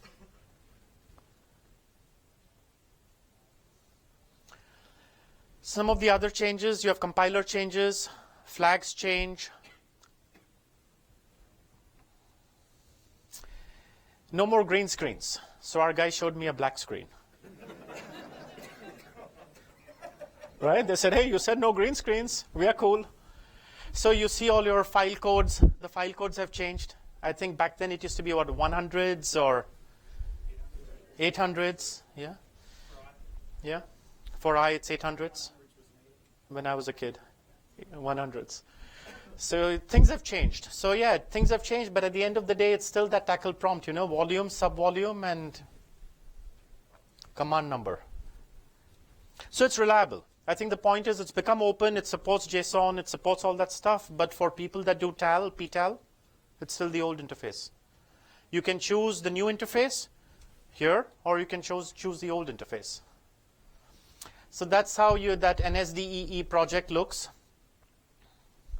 You set up the right configuration, make sure your libraries are in the right locations, make sure all that is good, which is normal stuff, right? That's what developers do. You build the project. The Tuxedo replacement. This became a big deal for us and for some of our customers who were using Tuxedo. So we used HP's real-time information director, coded the user exits, and basically with this approach, we are able to look like Tuxedo, act like Tuxedo, but internally we use HP's real-time information director, which does all the message transformations and everything for us. Yes, so the Tuxedo component was a bigger deal than the actual NSX migration, but everybody had been warned that Tuxedo was going to be dead. Like there were like warnings for about 10 years. So then our observations. The HP team was outstanding. We were the first customer. They wanted to make this a success. They helped a lot. Very easy migration. Bringing the machine in, it looks exactly like a normal iServer. I think, in fact, the footprint is a little smaller than the iServers. The iServers are a little longer. The X is a little smaller. Easy to bring into the data center. No change over there. The code change was very easy. 3 months for our team to do. And I think the biggest learning that I have from this whole experience of NSX is that the performance was outstanding. Because of the performance, we are now able to support loyalty card modules. We are able to support mobile wallets. We are able to support all new technology on the Nonstop. Right? So in the past, things like a mobile wallet, nobody would imagine and nobody would try to put that on a Nonstop. Or putting dashboards on a Nonstop. Nobody would do that. But the performance is really outstanding, and that, I think, lends itself to bringing more applications to the Nonstop. So what we are finding now is that we have customer installs in Latin America where price is very sensitive. Over there, we are winning on price, right? So we are winning against Linux, against Windows installations with Nonstop servers. Now, when I joined Tandem, it was always a Rolls-Royce. The first Tandem I bought was a very interesting discussion. I had a customer, A.G. Edwards, that wanted to give us a project. And of course, to do the project, I had to have the Tandem, right? So without the Tandem, how do I do the project? So I had to go home and get permission to buy a Ferrari or to buy the Nonstop server. And of course, the decision was, let's go with the Ferrari. It's more fun. And guess what we bought? We bought the Nonstop server. But that was the price comparison that we had at that point in 95. Now, when you look at the price of Nonstop versus Linux, Unix, Nonstop wins. And you won't believe it. I mean, of course, everybody, even the HP sales reps say, don't come to me because it's cheaper. That's true. But when you compare how many Nonstops you need versus how many Linuxes you need and how many Oracle databases you need, Nonstop wins on price. Right? So that was one of the biggest learnings I had out of this whole project, is that the performance is fantastic. You can bring things to Nonstop, and price-wise, we win. Any questions? Yes? How does security not become an issue? How does security not become an issue? So that, of course, is an issue. Of course. Of course. Of course. Yes, yes. I'm looking for a job. Yeah, so that's something I always worry about. Can you repeat the question? Repeat the question, of course. How come security is not an issue? There are data breaches happening all the time, and just recently some 100 million people were compromised, and CEOs lose their jobs. And that, I think, is something I worry about every day, because I could lose my job, I could lose the company, I could lose everything. The next point that you made was there are no breaches on Nonstop. And in all the time that I've been on Nonstop, which is many years, I've never seen anybody being able to write or get programs into the Nonstop that compromise the system. I was once teaching a class for HP, and I had in my room do you know the GCSC guys? GCSC is where you call the call center, right, when you have problems with the Nonstop. So they were my students, and there was this one guy at the back of the room, and he wrote his program to drive the CPUs to be 80%, 90% busy, put it in a loop, right? I'm a little instructor teaching this HP gurus what they're supposed to know, and he writes a program to crash my system. It was very easy. I killed his process in less than a second or so. When I saw my CPUs going busy, I went in to status star comma user, found his program, killed all his programs. It was gone, right? So that's the only incident where I've seen somebody be able to get into a non-stop server and do something bad, right? Because he was an HP guy, he knew what he was doing. When it comes to security, things like, so of course we protect on the OmniPayment side with PCI, right? We have PCI compliance, all that stuff. But you rarely find people be able to write programs, inject code, execute code on the non-stop. It's just not possible, right? It's so closed, it's so protected. The only access you have is what? Tackle, port 23, FTP. Telnet is 23, right? FTP, SSH, SSL, these are the ports that are open. So as long as you protect those ports, and of course I think ComForte has some software, right? ComForte has software that will help you protect those ports and everything. Yeah, so we've never seen a security issue on non-stop. What happens always is the application. When we put data out on the Linux, do we put the card number in the clear? Now it's in the clear on Linux. Now it gets to their backup systems, the Windows backup systems. Now it's in the clear on Windows. So the application has to be PCI compliant. The operating system itself is safe and secure. Okay, so let me start wrapping up. Yes. That's a very good point. So your software is a PCI compliant. Yes, yes. We don't see PAN in clear. You don't see PAN in clear, encrypted all over the place. It's encrypted. Yeah, not. And one more thing, like yes, when we are talking about, say, for instance, as an example, I'll just take one example. You are running, say, for instance, base 24 ATM application, correct, as an example. correct. Tomorrow, if we want to migrate to Omni Payments, will it be a phased approach of migration, or it's kind of a big bang? So everything we do is a phased approach, right? Because we are trained on the non-stop world of high availability. And so it's clearly a phased approach. Let's have more questions back at the booth. Let me wrap this up so I don't hold you up from lunch. Okay, so some of the learnings. What we started doing is we started shipping what we call the Y box. The Y box is an NSX server with a Windows server, with a Linux server, and 2 Atalas, all packaged together and delivered to customers. We do that because there are too many complications in ordering Atala software.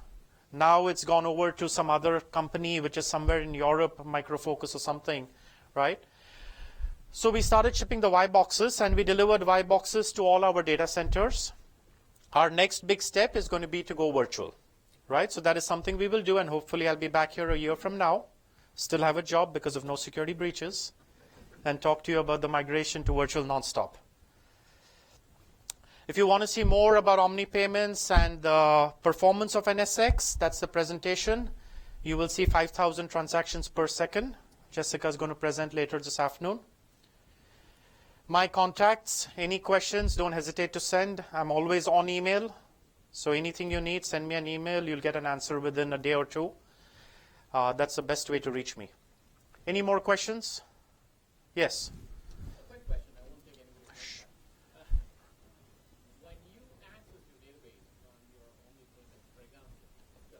Yes.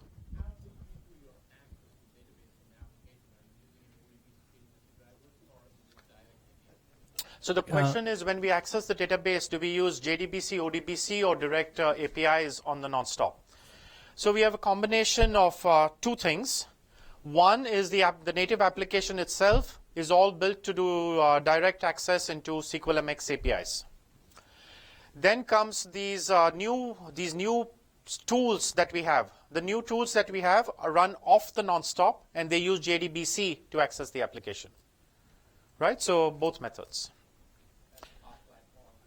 Off-platform and on-platform. Yeah, so typically, I mean, we don't, started in Tandem 25 years ago. I don't recommend running JDBC if you're on the nonstop. If you're on platform, use the native APIs. If you're off platform, do JDBC. Sure. Well, thank you very much. Thank you, Dave, for having me. That was great. Appreciate it. Thank you so much. Thank you. Okay, that was great, and I think we're all nonstop evangelists here, but some of the questions that came out were excellent. And I don't know if you remembered what we said in the morning as well, as we're also broadcasting this for Ctug members that are remote. We're also recording this. So, get back to your executives that think Unix is the way to go. And Yash has lived this for many years and continued to modernize with his applications and stayed on the nonstop because it's the best platform for mission critical. Okay? So thanks very much. With that, I'm going to bring up Marty Edelman. We have one more speaker before lunch. And Marty's going to continue on our topic line here with innovation on the nonstop and basically staying modern and staying on the platform. Marty, you probably know from Home Depot fame. He worked there for many years, and he's going to talk about some of the things he did there. And he's now working as a consultant, so he's available to do this kind of stuff. Marty? Thanks, Dave. So I'm between you and food, so I'll try to go quickly.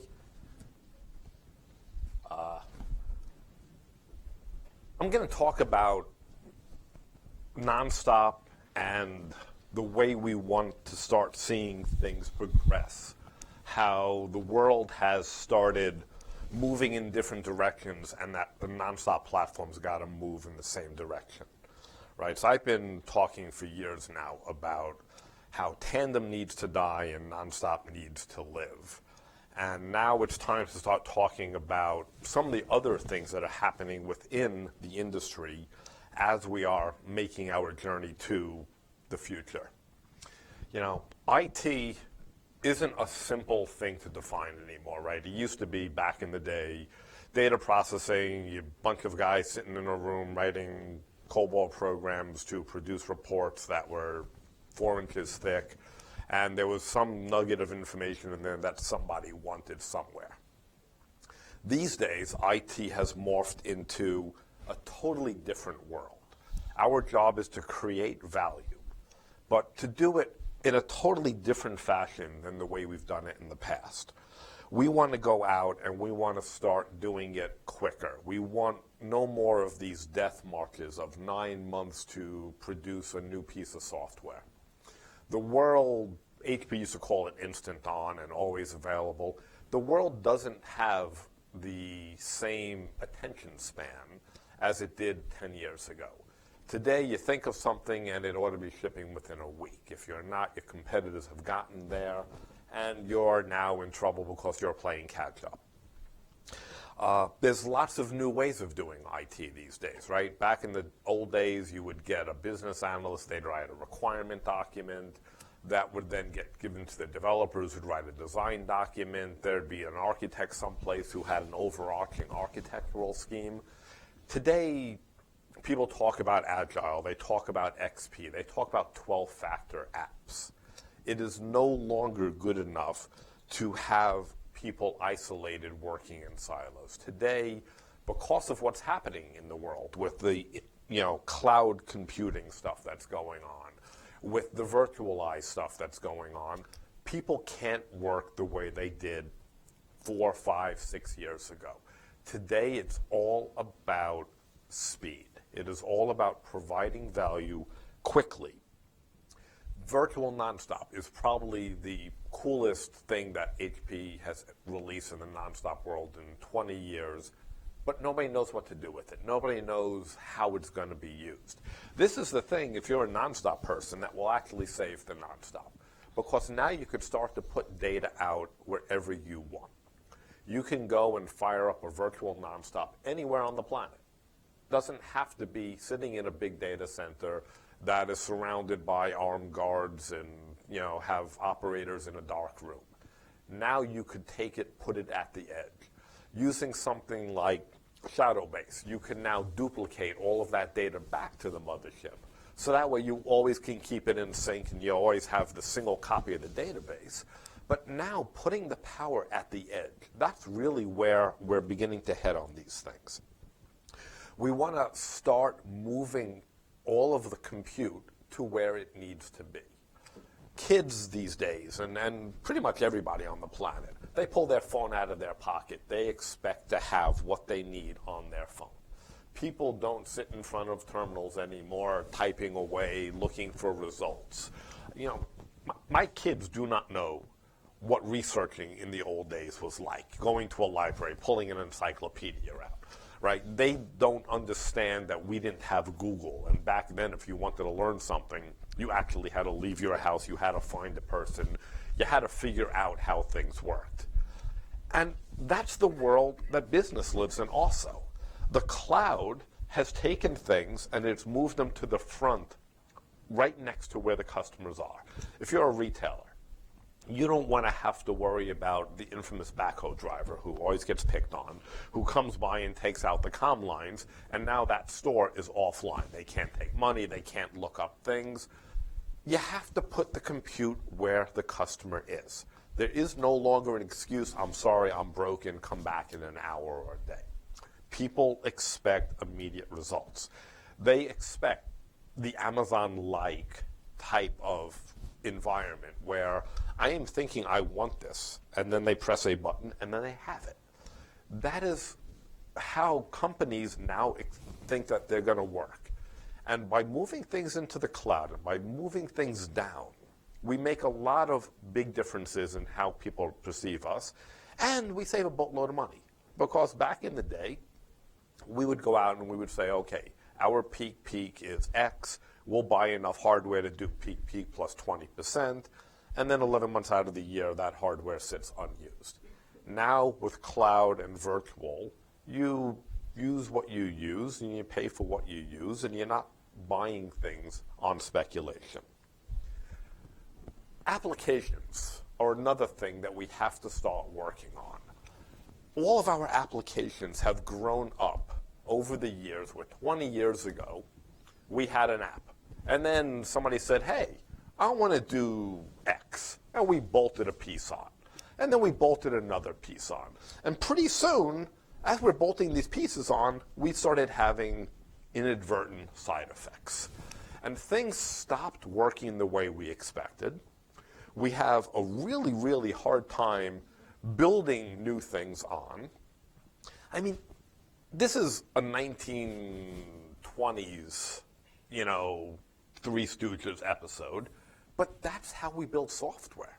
We keep on bolting new stuff on, and we get amazed when things crop up on the side, right? We have nobody who truly understands how that app works, or we have the guy who understands how it works, and we put bubble wrap around them and hope that they don't die or retire, because nobody knows how that really important thing works for us.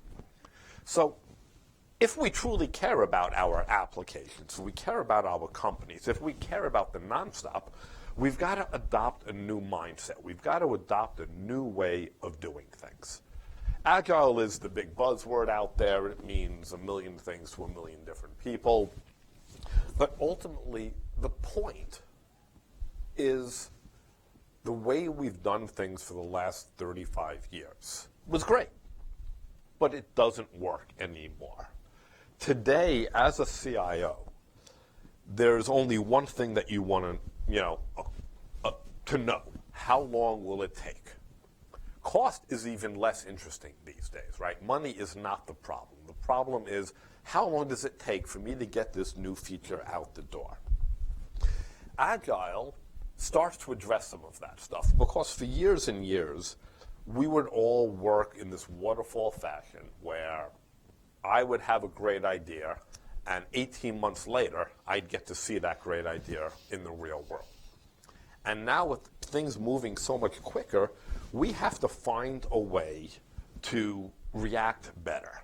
The four main things about Agile, and this is the only slide that I'll actually ever even pretend to look at and read, is it's all about individuals and interactions over processes and tools. Not saying that you don't have processes, not saying you don't have tools, but it's way more important for an individual to interact with other individuals to build something.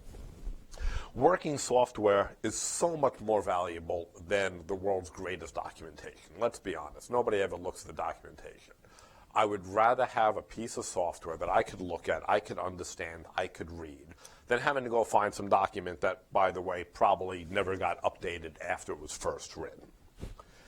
I'd rather have a customer that I'm working with and dealing with on a daily basis than sitting there negotiating with them, okay, well, in field 23, I'm going to let you give me these 9 values.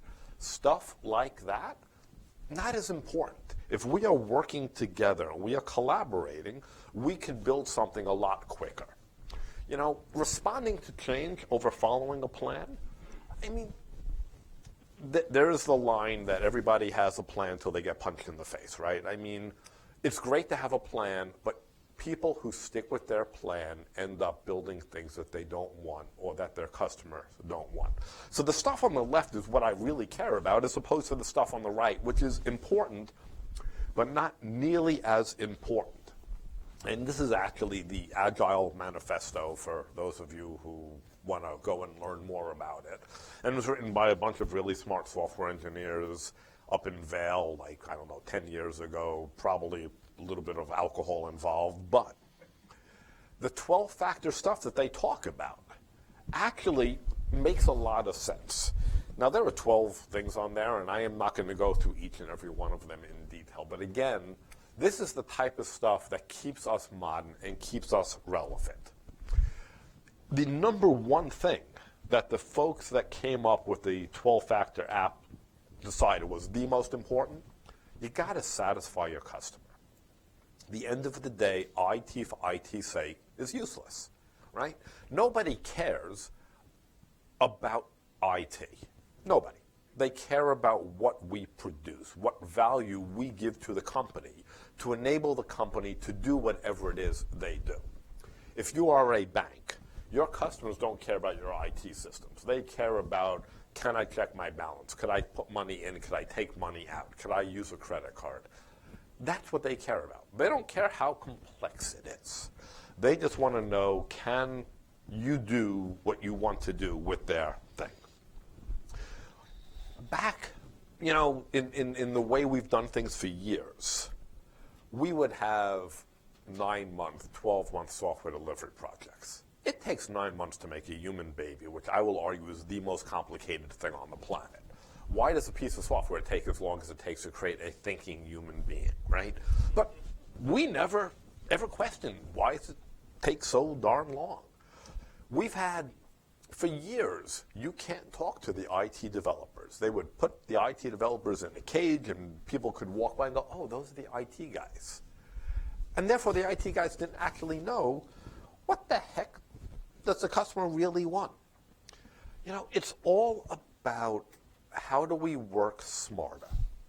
There is a ton of money available for us to deliver software. The question is, are we using it correctly? I'm going to delve into a few of my favorite of the 12, 4 of the 12 out there. Not to say that the other 8 aren't as important, but A, I get to put some cool pictures up here. And 2, I'm going to talk about the things that I think are really important. And that is, we have to constantly be delivering value for our customers. Every single day, our customer expects new things. Everybody who's got hopefully everybody in this room has a smartphone, notices that like once a week there's an update to half the apps on their phone. They're constantly making little small tweaks. No longer do we do the big bangs. Now we add a feature. And we sit and we look at it and we go, oh, okay, that worked. Or guess what? Maybe it didn't. But who cares, because it was only a small piece of work. By constantly delivering software, we are able to keep on going and watching and seeing how things are, and we're able to replan our world. Instead of deciding that I really want to go from here to there and set out on a death mark that takes me straight ahead, well, it turns out that there's something really cool over on the right, and I don't want to miss it. I want to make sure that I am constantly looking at what's going on in the world and not living and dying by a plan. I don't believe that we ought to have project managers anymore with a Microsoft project that's got 1,000 tasks on it and that A follows B follows C. That's not the way it works anymore. Now we ought to be constantly learning. We ought to be looking at the results, which means we deliver software frequently. We have feedback loops inside of it. We build analytics into our software. So I know how it works. We put user experience folks onto our team who could look at it and go, oh, no, I don't understand how this works. Lots and lots of folks build ugly applications that are really hard to use. And that doesn't really make a lot of sense. Go and spend a little bit of time on the user experience, and you will discover that stuff that we've been building maybe wasn't exactly what the customers wanted. Right? Let's make sure that we're listening to the customer and that we are building things that make sense. We don't need to build these super complicated things that we can then talk about with our buddies and show them how smart we are, right? One of the smartest guys ever on the planet, right? Simplicity. How much work could we not do, right? We keep on building software on spec, and we've been doing that for years and years. We think this is what the customer wants. Let's put something simple out and watch it. And then we learn a little bit about it, and then we go and we do a little bit more work, and we simplify things. And every step of the way, as we're building software, we ought to also be making sure that our software is really well written. It ought to be something that we're super proud of. And if it's something that we're super proud of, and we're constantly refactoring it, and we're constantly working it, now all of that documentation that we used to think was really important is less interesting because the code stands alone. Working clean code, that's ultimately what we produce as software engineers, right? We ought to be writing things using test-driven development methodologies so that I could constantly be putting new code in because QA is a thing of the past. You're no longer running these 3-week QA cycles. I ought to be able to write a line of code and be able to test it. And as soon as I test it, I know it works. And I keep on writing new little features until the product manager of this product decides, hey, this is something that I think will add some value. Let's release this now. The only way you could do that is if you have a good code base that's well understood, and that means that you're constantly, and I mean constantly, looking at it and going, am I happy with this? How do I make this better? If I have a software developer going into a module, I expect them to look at that module and go, is this good? If it's not good, I want them to go and I want them to refactor it. I want them to make it something that they are proud of. Not that piece of code that looks like Curly doing plumbing earlier. Because let's be honest, probably 80% of us have Curly's code as opposed to something that we'd be proud to share and show off to our friends and peers. There are lots and lots of ways of doing monetization. I break them into 4 general camps. And we're in Canada, so the lower right may not work as well. But the first is the trebuchet, which I probably mispronounced, which is you just take this problem, you throw it over the wall, and you pray the guy in the next town deals with fixing your problem for you. You could always stick your head in the ground and just pray that it goes away. I mean, hey, I'm 3 years from retirement. Maybe they won't figure it out over the next 3 years. And so I'm just going to pray like hell that, I don't have to deal with a big crisis before I leave.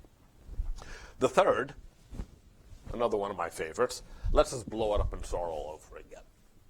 Well, it's really hard to do that. Because when you go into your CIO and you say, hey, over the last few years, we've been building some really crappy stuff.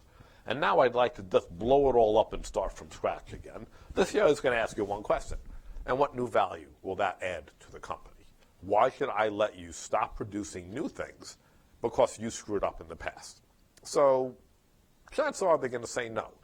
The other thing is, if they do say yes because they're doing better drugs than me, odds are good that you will fail. 80% of blow it up and start from scratch doesn't work.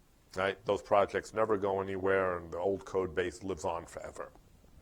The last one, that's Tony Romo, Dallas Cowboys, former quarterback, and he used to throw lots of interceptions. So this is my favorite one, where you pick them off a little at a time. Pick something. Hey, we'd like to add a new feature. Okay, instead of adding that new feature to the existing code base, start building it in a new fashion. And over time, you will end up with what is known as a new modern software stack, as opposed to having to go back to the good old days of, maintaining things that we all hate. So coming back around, the I in IT, that's what we are all about. It's information. Nobody cares about the technology except for maybe the folks in this room. We think it's cool, but to be honest with you, does anybody care if it's an Xbox? Does anybody care if it's running on a hypervisor in a virtual nonstop world, right? That's something that we should know about, but the customers don't care about that. Speeds and feeds are no longer things we talk about. Our job is to process data to give our customers an advantage. Data is a huge asset. Every company's got tons of data. The question is, are they doing anything with it? Amazon's my favorite customer for data mining. I know that, I'm assuming everybody here uses Amazon probably as often as I do, where I am thinking I need something while sitting on my couch on a Sunday, and I just pull out my phone, and 30 seconds later, I know that this thing will be arriving in a day or two. Well, Amazon knows everything about what you're doing, and they start mining all of that data. And I don't know how it makes sense, but they decided that because I was in Atlanta on a Tuesday and it was raining out, that I clearly needed a box of Slim Jims. And so the next time I go into the Amazon app, there's things you might be interested in recommending I buy Slim Jims. It is because they understand the data they have. Most companies, and I'll bet everybody in this room, has terabytes and terabytes of data. But is it knowledge? Is it information? Our job is to start turning all of this random data into actionable items. If we're going to live and compete in the world of the Amazons, then we have to start getting better about what are we doing with our data, which means we need to provide new, modern interfaces to that data. We have to make sure that people can get to our data. Back in the old days, we would protect our data like it was our children. You can't have it. If you want some data, I will gladly write you a report, come back in 3 weeks, it will be ready for you, and it's a paper report. So sorting and searching requires a human being to sit there and flip through green bar pages looking for what they were looking for. Nowadays, it's all about taking the data, making it accessible to our customers. We have to start treating our data differently than in the past. This is where I typically go on my rant about the difference in a nonstop and a tandem. A nonstop uses SQL. A tandem uses Nscribe. There are no tools for getting data out of Nscribe that are easy to use. Yes, there's Enable and you've got Nform, and I say they're both terrible. And if it was a different audience, I would use stronger language about them. Right? 40 years ago, they probably were state of the art. Today, they're state of the art. They are not useful. We have to get everybody, and I kind of get annoyed about this. I don't understand why everybody on the planet hasn't gotten rid of their Nscribe and moved to SQL, seeing nonstop SQL came out like 25 years ago. It's not like this is a new thing and we're waiting to see if it works. It's not like, it's a passing fad, like the hula hoop, where I don't want to buy a hula hoop because in 6 months nobody's going to even bother to use a hula hoop. Nscribe is not a database.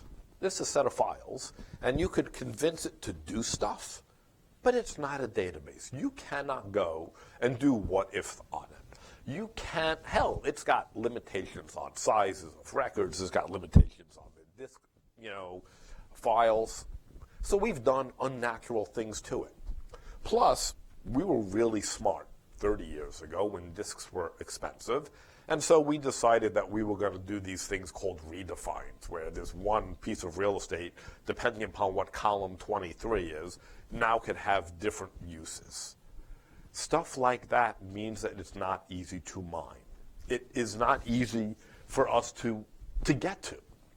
And the purpose of IT is to provide information. There are products out there. My favorite, I've been talking about Escort for 15 years now. Home Depot. We had the exact inscribed mess I just talked about. We had the single data, sorry, it wasn't David. We had the single file that contained every imaginable type of record, and depending upon what the first few bytes were, the record was redefined. It was a nightmare. There were two guys who understood the internal structure of it. When things broke, they broke badly. It was unusable. It was unmanageable. We went out, bought the Car Scott Escort product. It is magic. I mean, I am in awe of how well this product works, because it literally was, okay, I'm going to go and put this little intercept library in that's going to grab my inscribe calls, convert it to SQL. There's another thing where you can map your inscribe record to multiple SQL databases and make it clean and elegant. I didn't have to do anything. There was no source code required, which is good because part of our software was a third-party package that we had bought. And they were kind of going out of business, which meant that even if we wanted to try to do something, we couldn't. It just freaking worked. It was quick, it was fast, and more importantly, it enabled me to use ODBC and JDBC. And now, all of a sudden, my user can start using Excel or Access or pick your product, right? There are 100 products out there that you can use if you want to get to data. Tableau was one of the things that, hopefully everyone in this room's heard of Tableau. It's a great product. It's not inexpensive, but it does great stuff. It doesn't read inscribe. It does read SQL. So now I can start using this data in ways that I had not envisioned earlier on.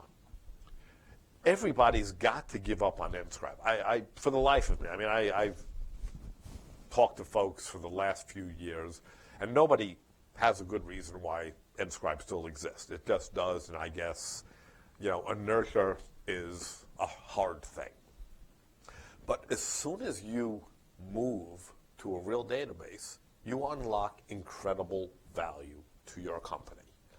Inscribe data is still not easy to get to. It's not worthless because we've spent years writing lots of ways of getting to it, but it is not where a user can play what-if queries and say, hey, it's Tuesday and it's raining out. What does that mean is going to happen in location X? They can't do that with inscribe. They can do it with SQL. They could start building more complex applications. And in a slide or two, I'm trying to get us back on track here. So in a slide or two, I will show you a real-world example of how inscribe was holding some stuff back at the Home Depot that, as soon as we moved out of that world, gave a ton of value to the company. Data's only half the equation, though. A lot of us still are running green screens, 3270, 6530 screens, right? Walk up to an airline counter or a car rental counter, and you see that they're running an emulator and that they hit tab 23 times and they type a few random characters, which are some code that they have memorized over the last 10 years. That's kind of a problem, because that means when they go out and they hire a new person, they spend a lot of money on training, right? If you think about what it takes to train some person coming out of school who has grown up with a smartphone in their hand, who has grown up with a mouse in their hand, and then you put them into a 3270 or 6530 emulator. Think about that. It's kind of like they've landed on a foreign planet and they're just staring at the amazement of what people do. For years, we have lived with these terrible green screens, but people have gotten used to them. And the reality of life is the back-end business logic, the pathway servers, those are incredibly valuable. And there are easy ways to get to those back-end servers. There are products out there that you could buy. You know, there's CSL from Comforta, where you could put that in front of your machine, and it will do either a REST or a SOAP client. And now you could start building an HTML app.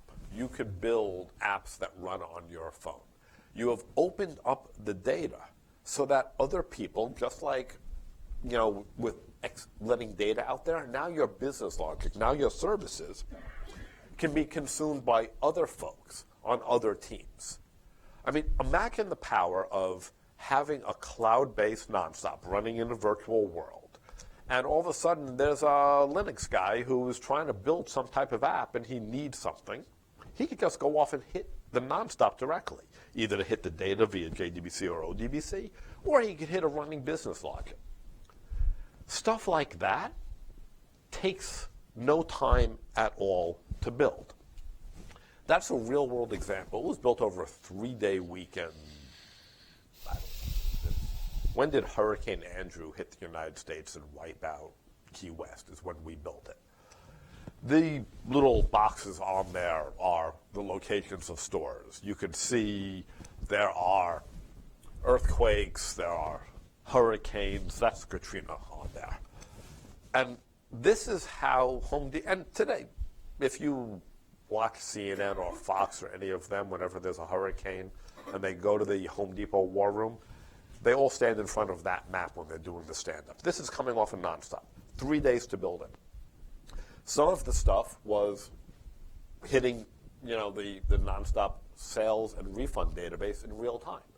That told us what stores were up and running and if they were taking, you know, sales. So we could figure out, okay, instead of calling the store, hey, you guys okay? We could see from an IT point of view whether the store is open or not.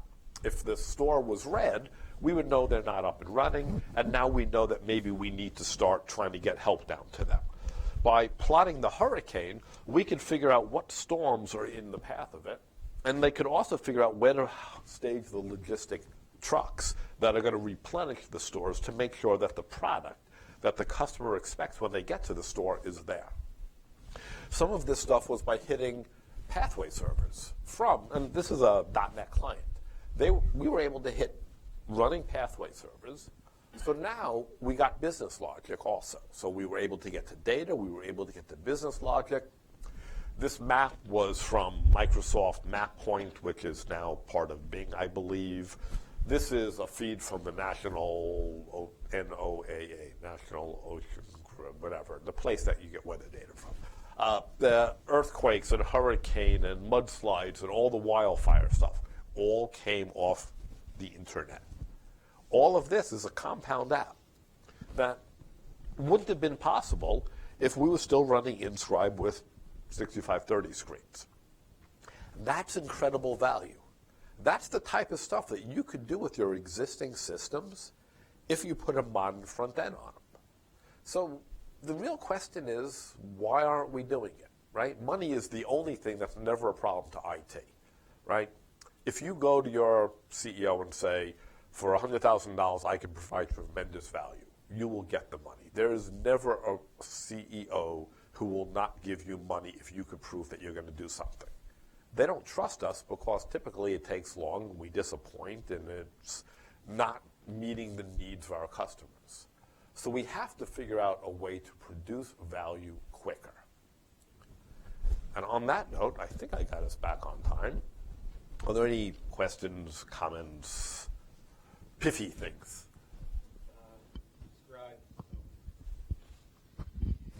So do you think, like with the Java APIs, Inscribe still has legroom, has life in it? Because with those APIs, you can spin up Java applications, and they're fast. That's where Inscribe's value is fast.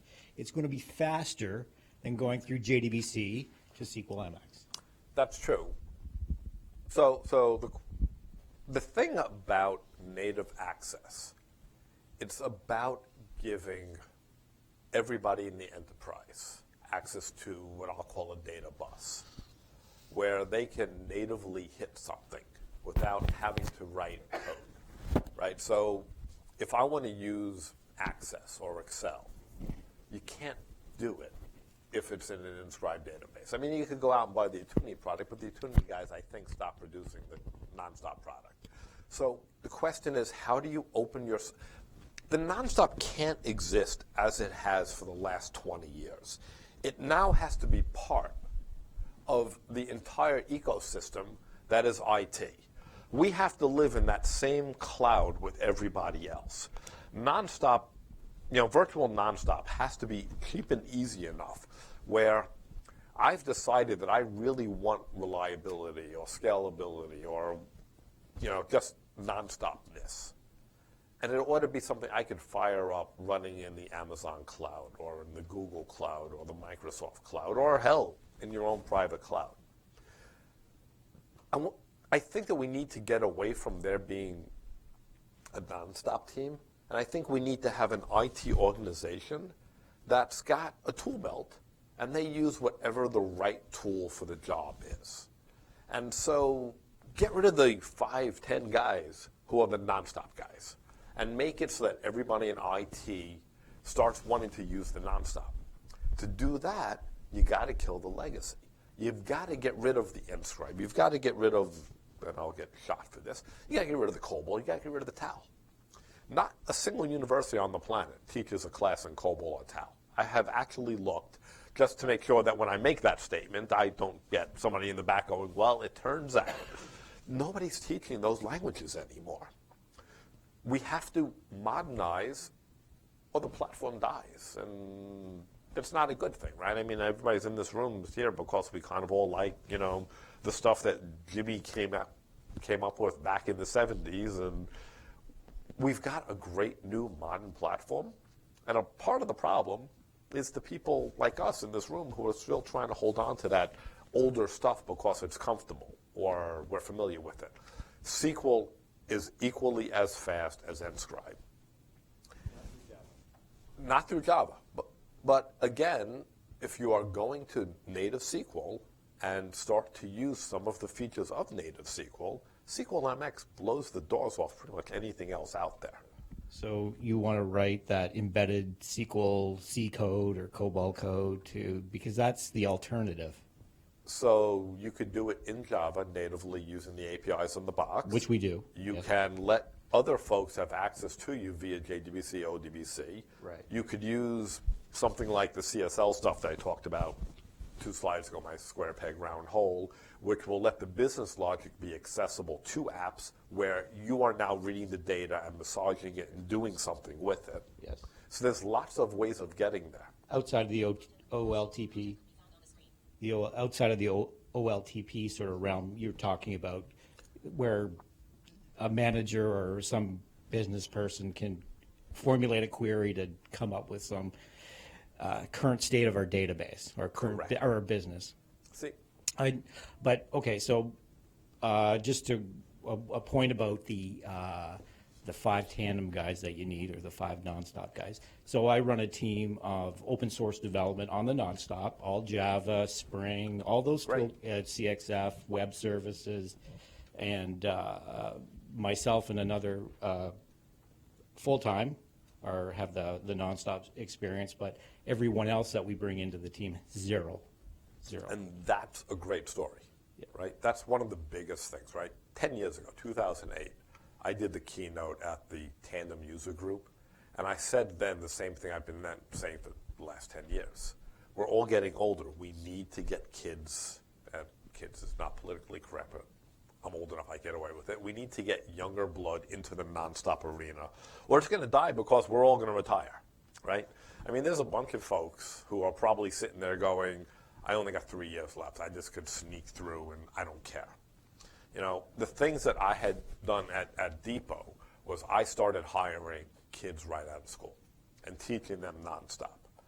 And it works, right? Nonstop is as open and as modern as any platform out there. The problem is a lot of us want to hold on to Tandem, and Tandem's got to die. Nonstop is the thing that is going to make this platform survive for 10 more years. Yash has moved his entire platform over to the X stuff. It took him, I'm going to guess, a year, but it was doable. Going to V is not much harder for him. Now he could start running it where he wants, when he wants, how he wants. He could start leveraging other technologies. Don't have to go out and buy a $10 million box. Now you could go and start running it on commodity hardware, firing up resources as you need it. But you got to get rid of the Inscribe stuff. You got to get rid of the COBOL stuff. You got to get rid of the TAL stuff. And you got to say, hey, I want a nonstop. Because the platform is incredible. It's what we've done with it that's needing to be fixed. Yes, ma'am. With this migration, you have no code change, right? No. So if we go back to me talking about, sure, it's my favorite program ever. The guys who did this are just brilliant, right? Richard Carr, Harry Scott, they have made this so that it intercepts your inscribe call. So we took the way we did our modernization, brought in inscribe, brought in escort, did a mapping. So we had this one huge file called probably something clever like T-data. And it was a single record that could have 12 different definitions. Using the escort tool, they say, okay, this is how I want my database to look like. We built a real honest-to-God SQL database with 30 tables in it. Okay. Then they have this intercept library that you just bind in, and it grabs the read and turns it into a SQL select. No code gets changed at all. It's clearly an intercept library. We then started writing real code, and when we did this, it was C with embedded SQL. And over time, we were able to kill our TAL thing that had read, write, read, update, write, reads, and replace it with all these new modern programs that had embedded SQL in them. And then one day, we just turned off the escort product, right? I mean, we probably used it for 5 years. And then we just turned it off and we went our merry way because we had migrated everything to SQL and all of the old code died. And we now had a modern code base with SQL built into it and something that we then were kind of proud of and were able to continually enhance, ending up with the map. So when you describe it, you have your Inscribe old database there, right? A huge, big, flat file there. And Right. you build 30 SQL table to map into that one table. Correct. So basically, the way how you build a new code is you actually build your new code, access your SQL, no longer your Inscribe, right? Right. So at the same time, your existing code still access your Inscribe doing whenever they would do back then. Right, so the existing code thinks it's reading Inscribe, but the reality is this intercept library is pointing it at your new SQL database. So the way the escort product works is it does the mapping, then it takes all of your data and drops it into the SQL database. At that point, the Inscribe is dead. You don't have that Inscribe file anymore. Now you have this intercept library that whenever it sees a read of X, it knows it's really a SQL select on Y. Now the other thing, just to get slightly one level lower, you could coexist. You can decide that I'm going to start with this file, and the intercept library is smart enough to know this is still Inscribe and this is SQL, so that you can go slowly and try things out. You mean I can try part of my file as SQL and leave them as Inscribe, don't touch them, just convert one first, see how Correct. it goes? You can map one file at a time. So if your application reads and writes 3 Inscribe files, you can decide I'm only going to play with Inscribe file 1. And then once you're comfortable and you're familiar with it, you see how well it works, then you decide that, okay, I'm going to do the other 2. And now, again, if you go back to my other slide, there's no big bang. You can go at your own speed. You can go file by file by file. Now, as soon as you've done that initial first step, that data is in the SQL database. Now ODBC and JDBC can play. Now people off platform can get to it. So the first step literally is about a SQL DBA, a person who actually understands database design, working with the Nonstop folks to decide how they want their database to be created. Once you've built your database, it's a QA. And to be honest with you, I'm never going to tell you not to QA it, but I mean, the thing just works. It has been around for a long time. It's magic. I mean, I look at what they have done, and I'm amazed every time with the brilliance of the product. How long take you to do this, like migration for? So she asked how long the migration took, and it probably took us 3 to 4 months from the time we started on it.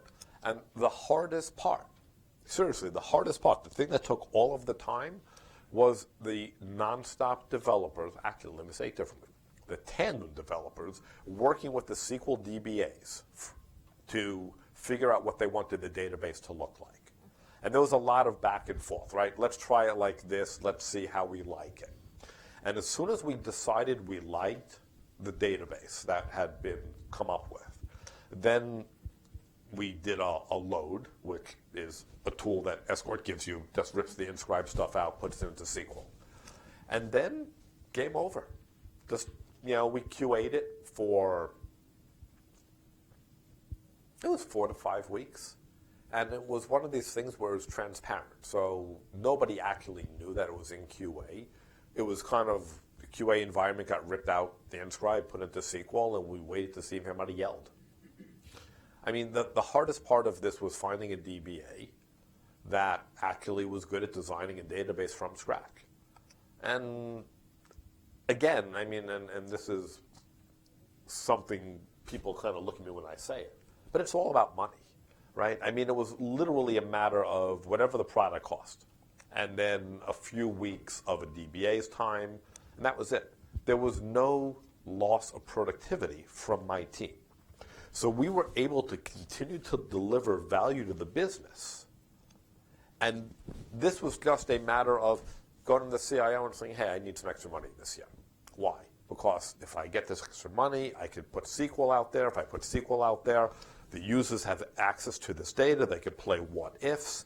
And all of a sudden it was like, oh yeah, there's an ROI on this thing that probably is less than a year. And you really can't find a lot of software products out there that have an ROI of a year or less. But it works flawlessly, and it took no real detail from my development organization. They were able to continue to produce value while this was done. So for all the conversion, you are using standard HP product, right? There's no third-party software involved in this. So, well, Escort is a third-party product, right? Scott, which is now, I think, resold by the Comforta folks. But it is a simple, trivial exercise. I mean, there is nothing to it.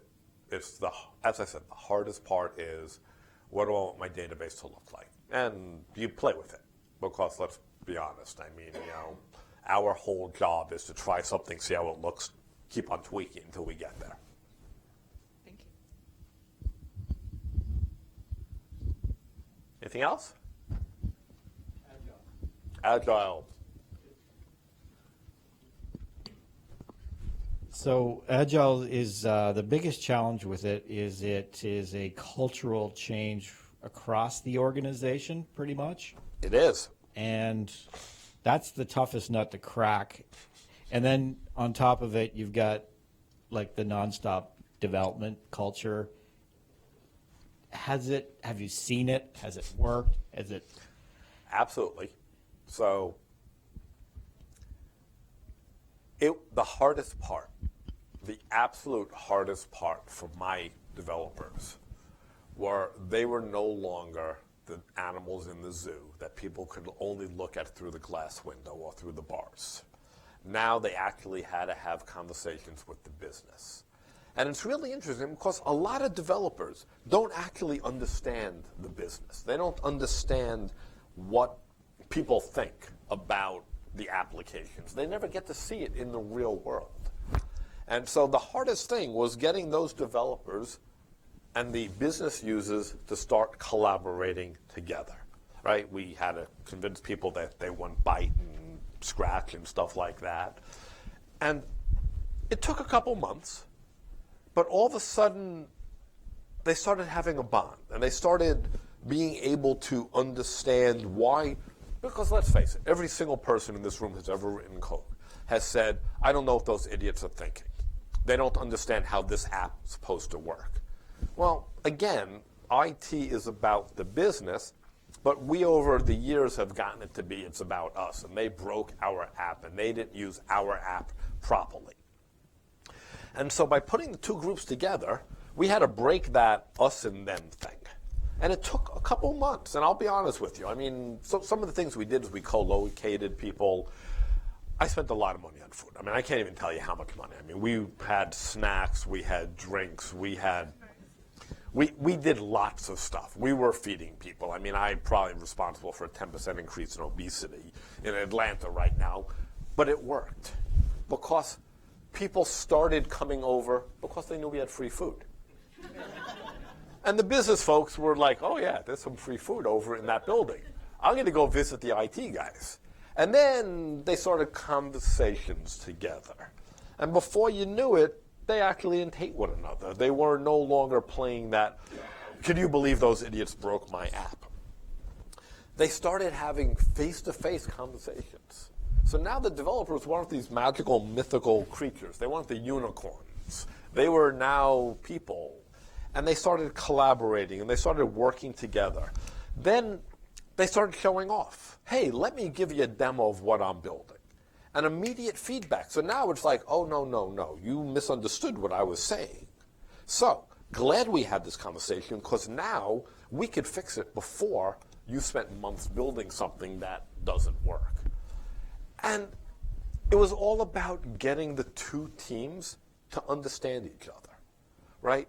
The 12 things here make a ton of sense. You're not going to go to 12 factor overnight. It's going to take you 2 years. And that's if you really care about it. 3 years is probably the average in the industry. You know, some of the hard things that people don't want to deal with are these last two here. A self-organizing team. We are going to let our folks decide how best to organize, how best to deal with their work. There's a business user there who every day could come in and go, you know what? What we worked on yesterday, that story, not as important as this new story. You have to get the mindset of, I don't mind changing every single day. Work ought to not be a 400-page requirement document. It ought to be something you could put onto a Post-it note, and not using tiny little handwriting, but it ought to be something that I could see from 5 or 6 feet away when I'm looking at a board and know what that story is and what it's about. If you can't write it on a single Post-it note, you don't understand the story enough, and you haven't broken it into a small enough unit of work. And as soon as you get used to the small unit of incremental work, now you start to actually get stuff out quicker. The other thing that you have to do retros. You have to go and sit down as a team at least once a week. What's good? What's bad? What's meh? And by self-reflecting, the whole team gets to figure out what do we want to do and how do we want to do it. And if you start doing stuff like that, then all of a sudden, the satisfaction of the customer increases dramatically. Who in the organization mandated that you will use the agile development approach? Is it come from the CTO?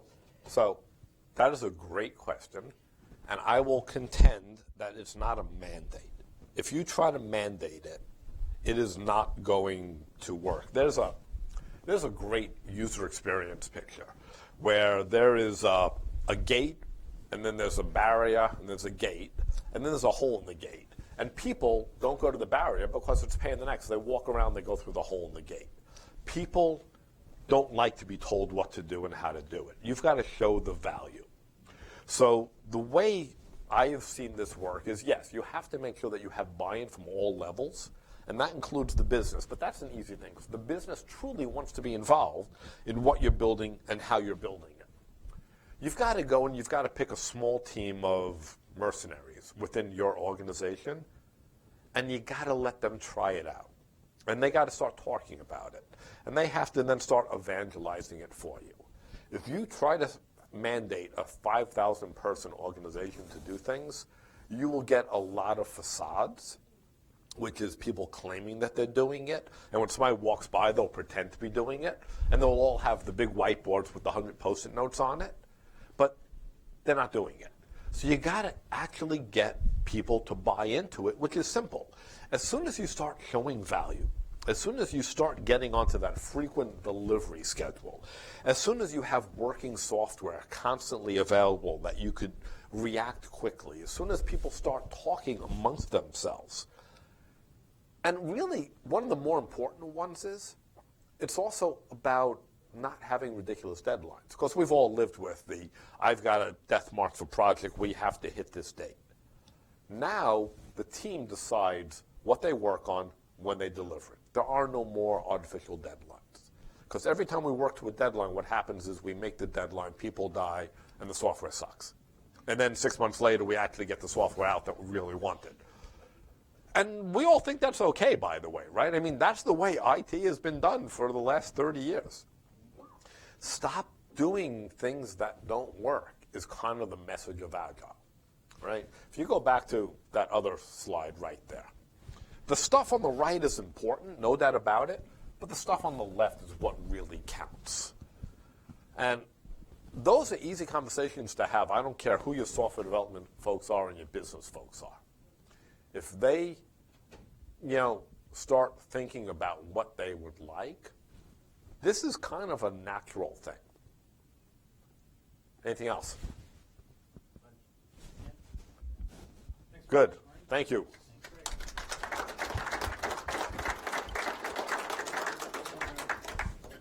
Questions there as well, so thank you. So it is time, speaking of free food, it is time for lunch, compliments of Zypro and Gravik. And after lunch, we're going to go start the breakout sessions. So make sure you have an agenda so you know which rooms you want to visit, and then we'll come back in here for the closing. Thank you.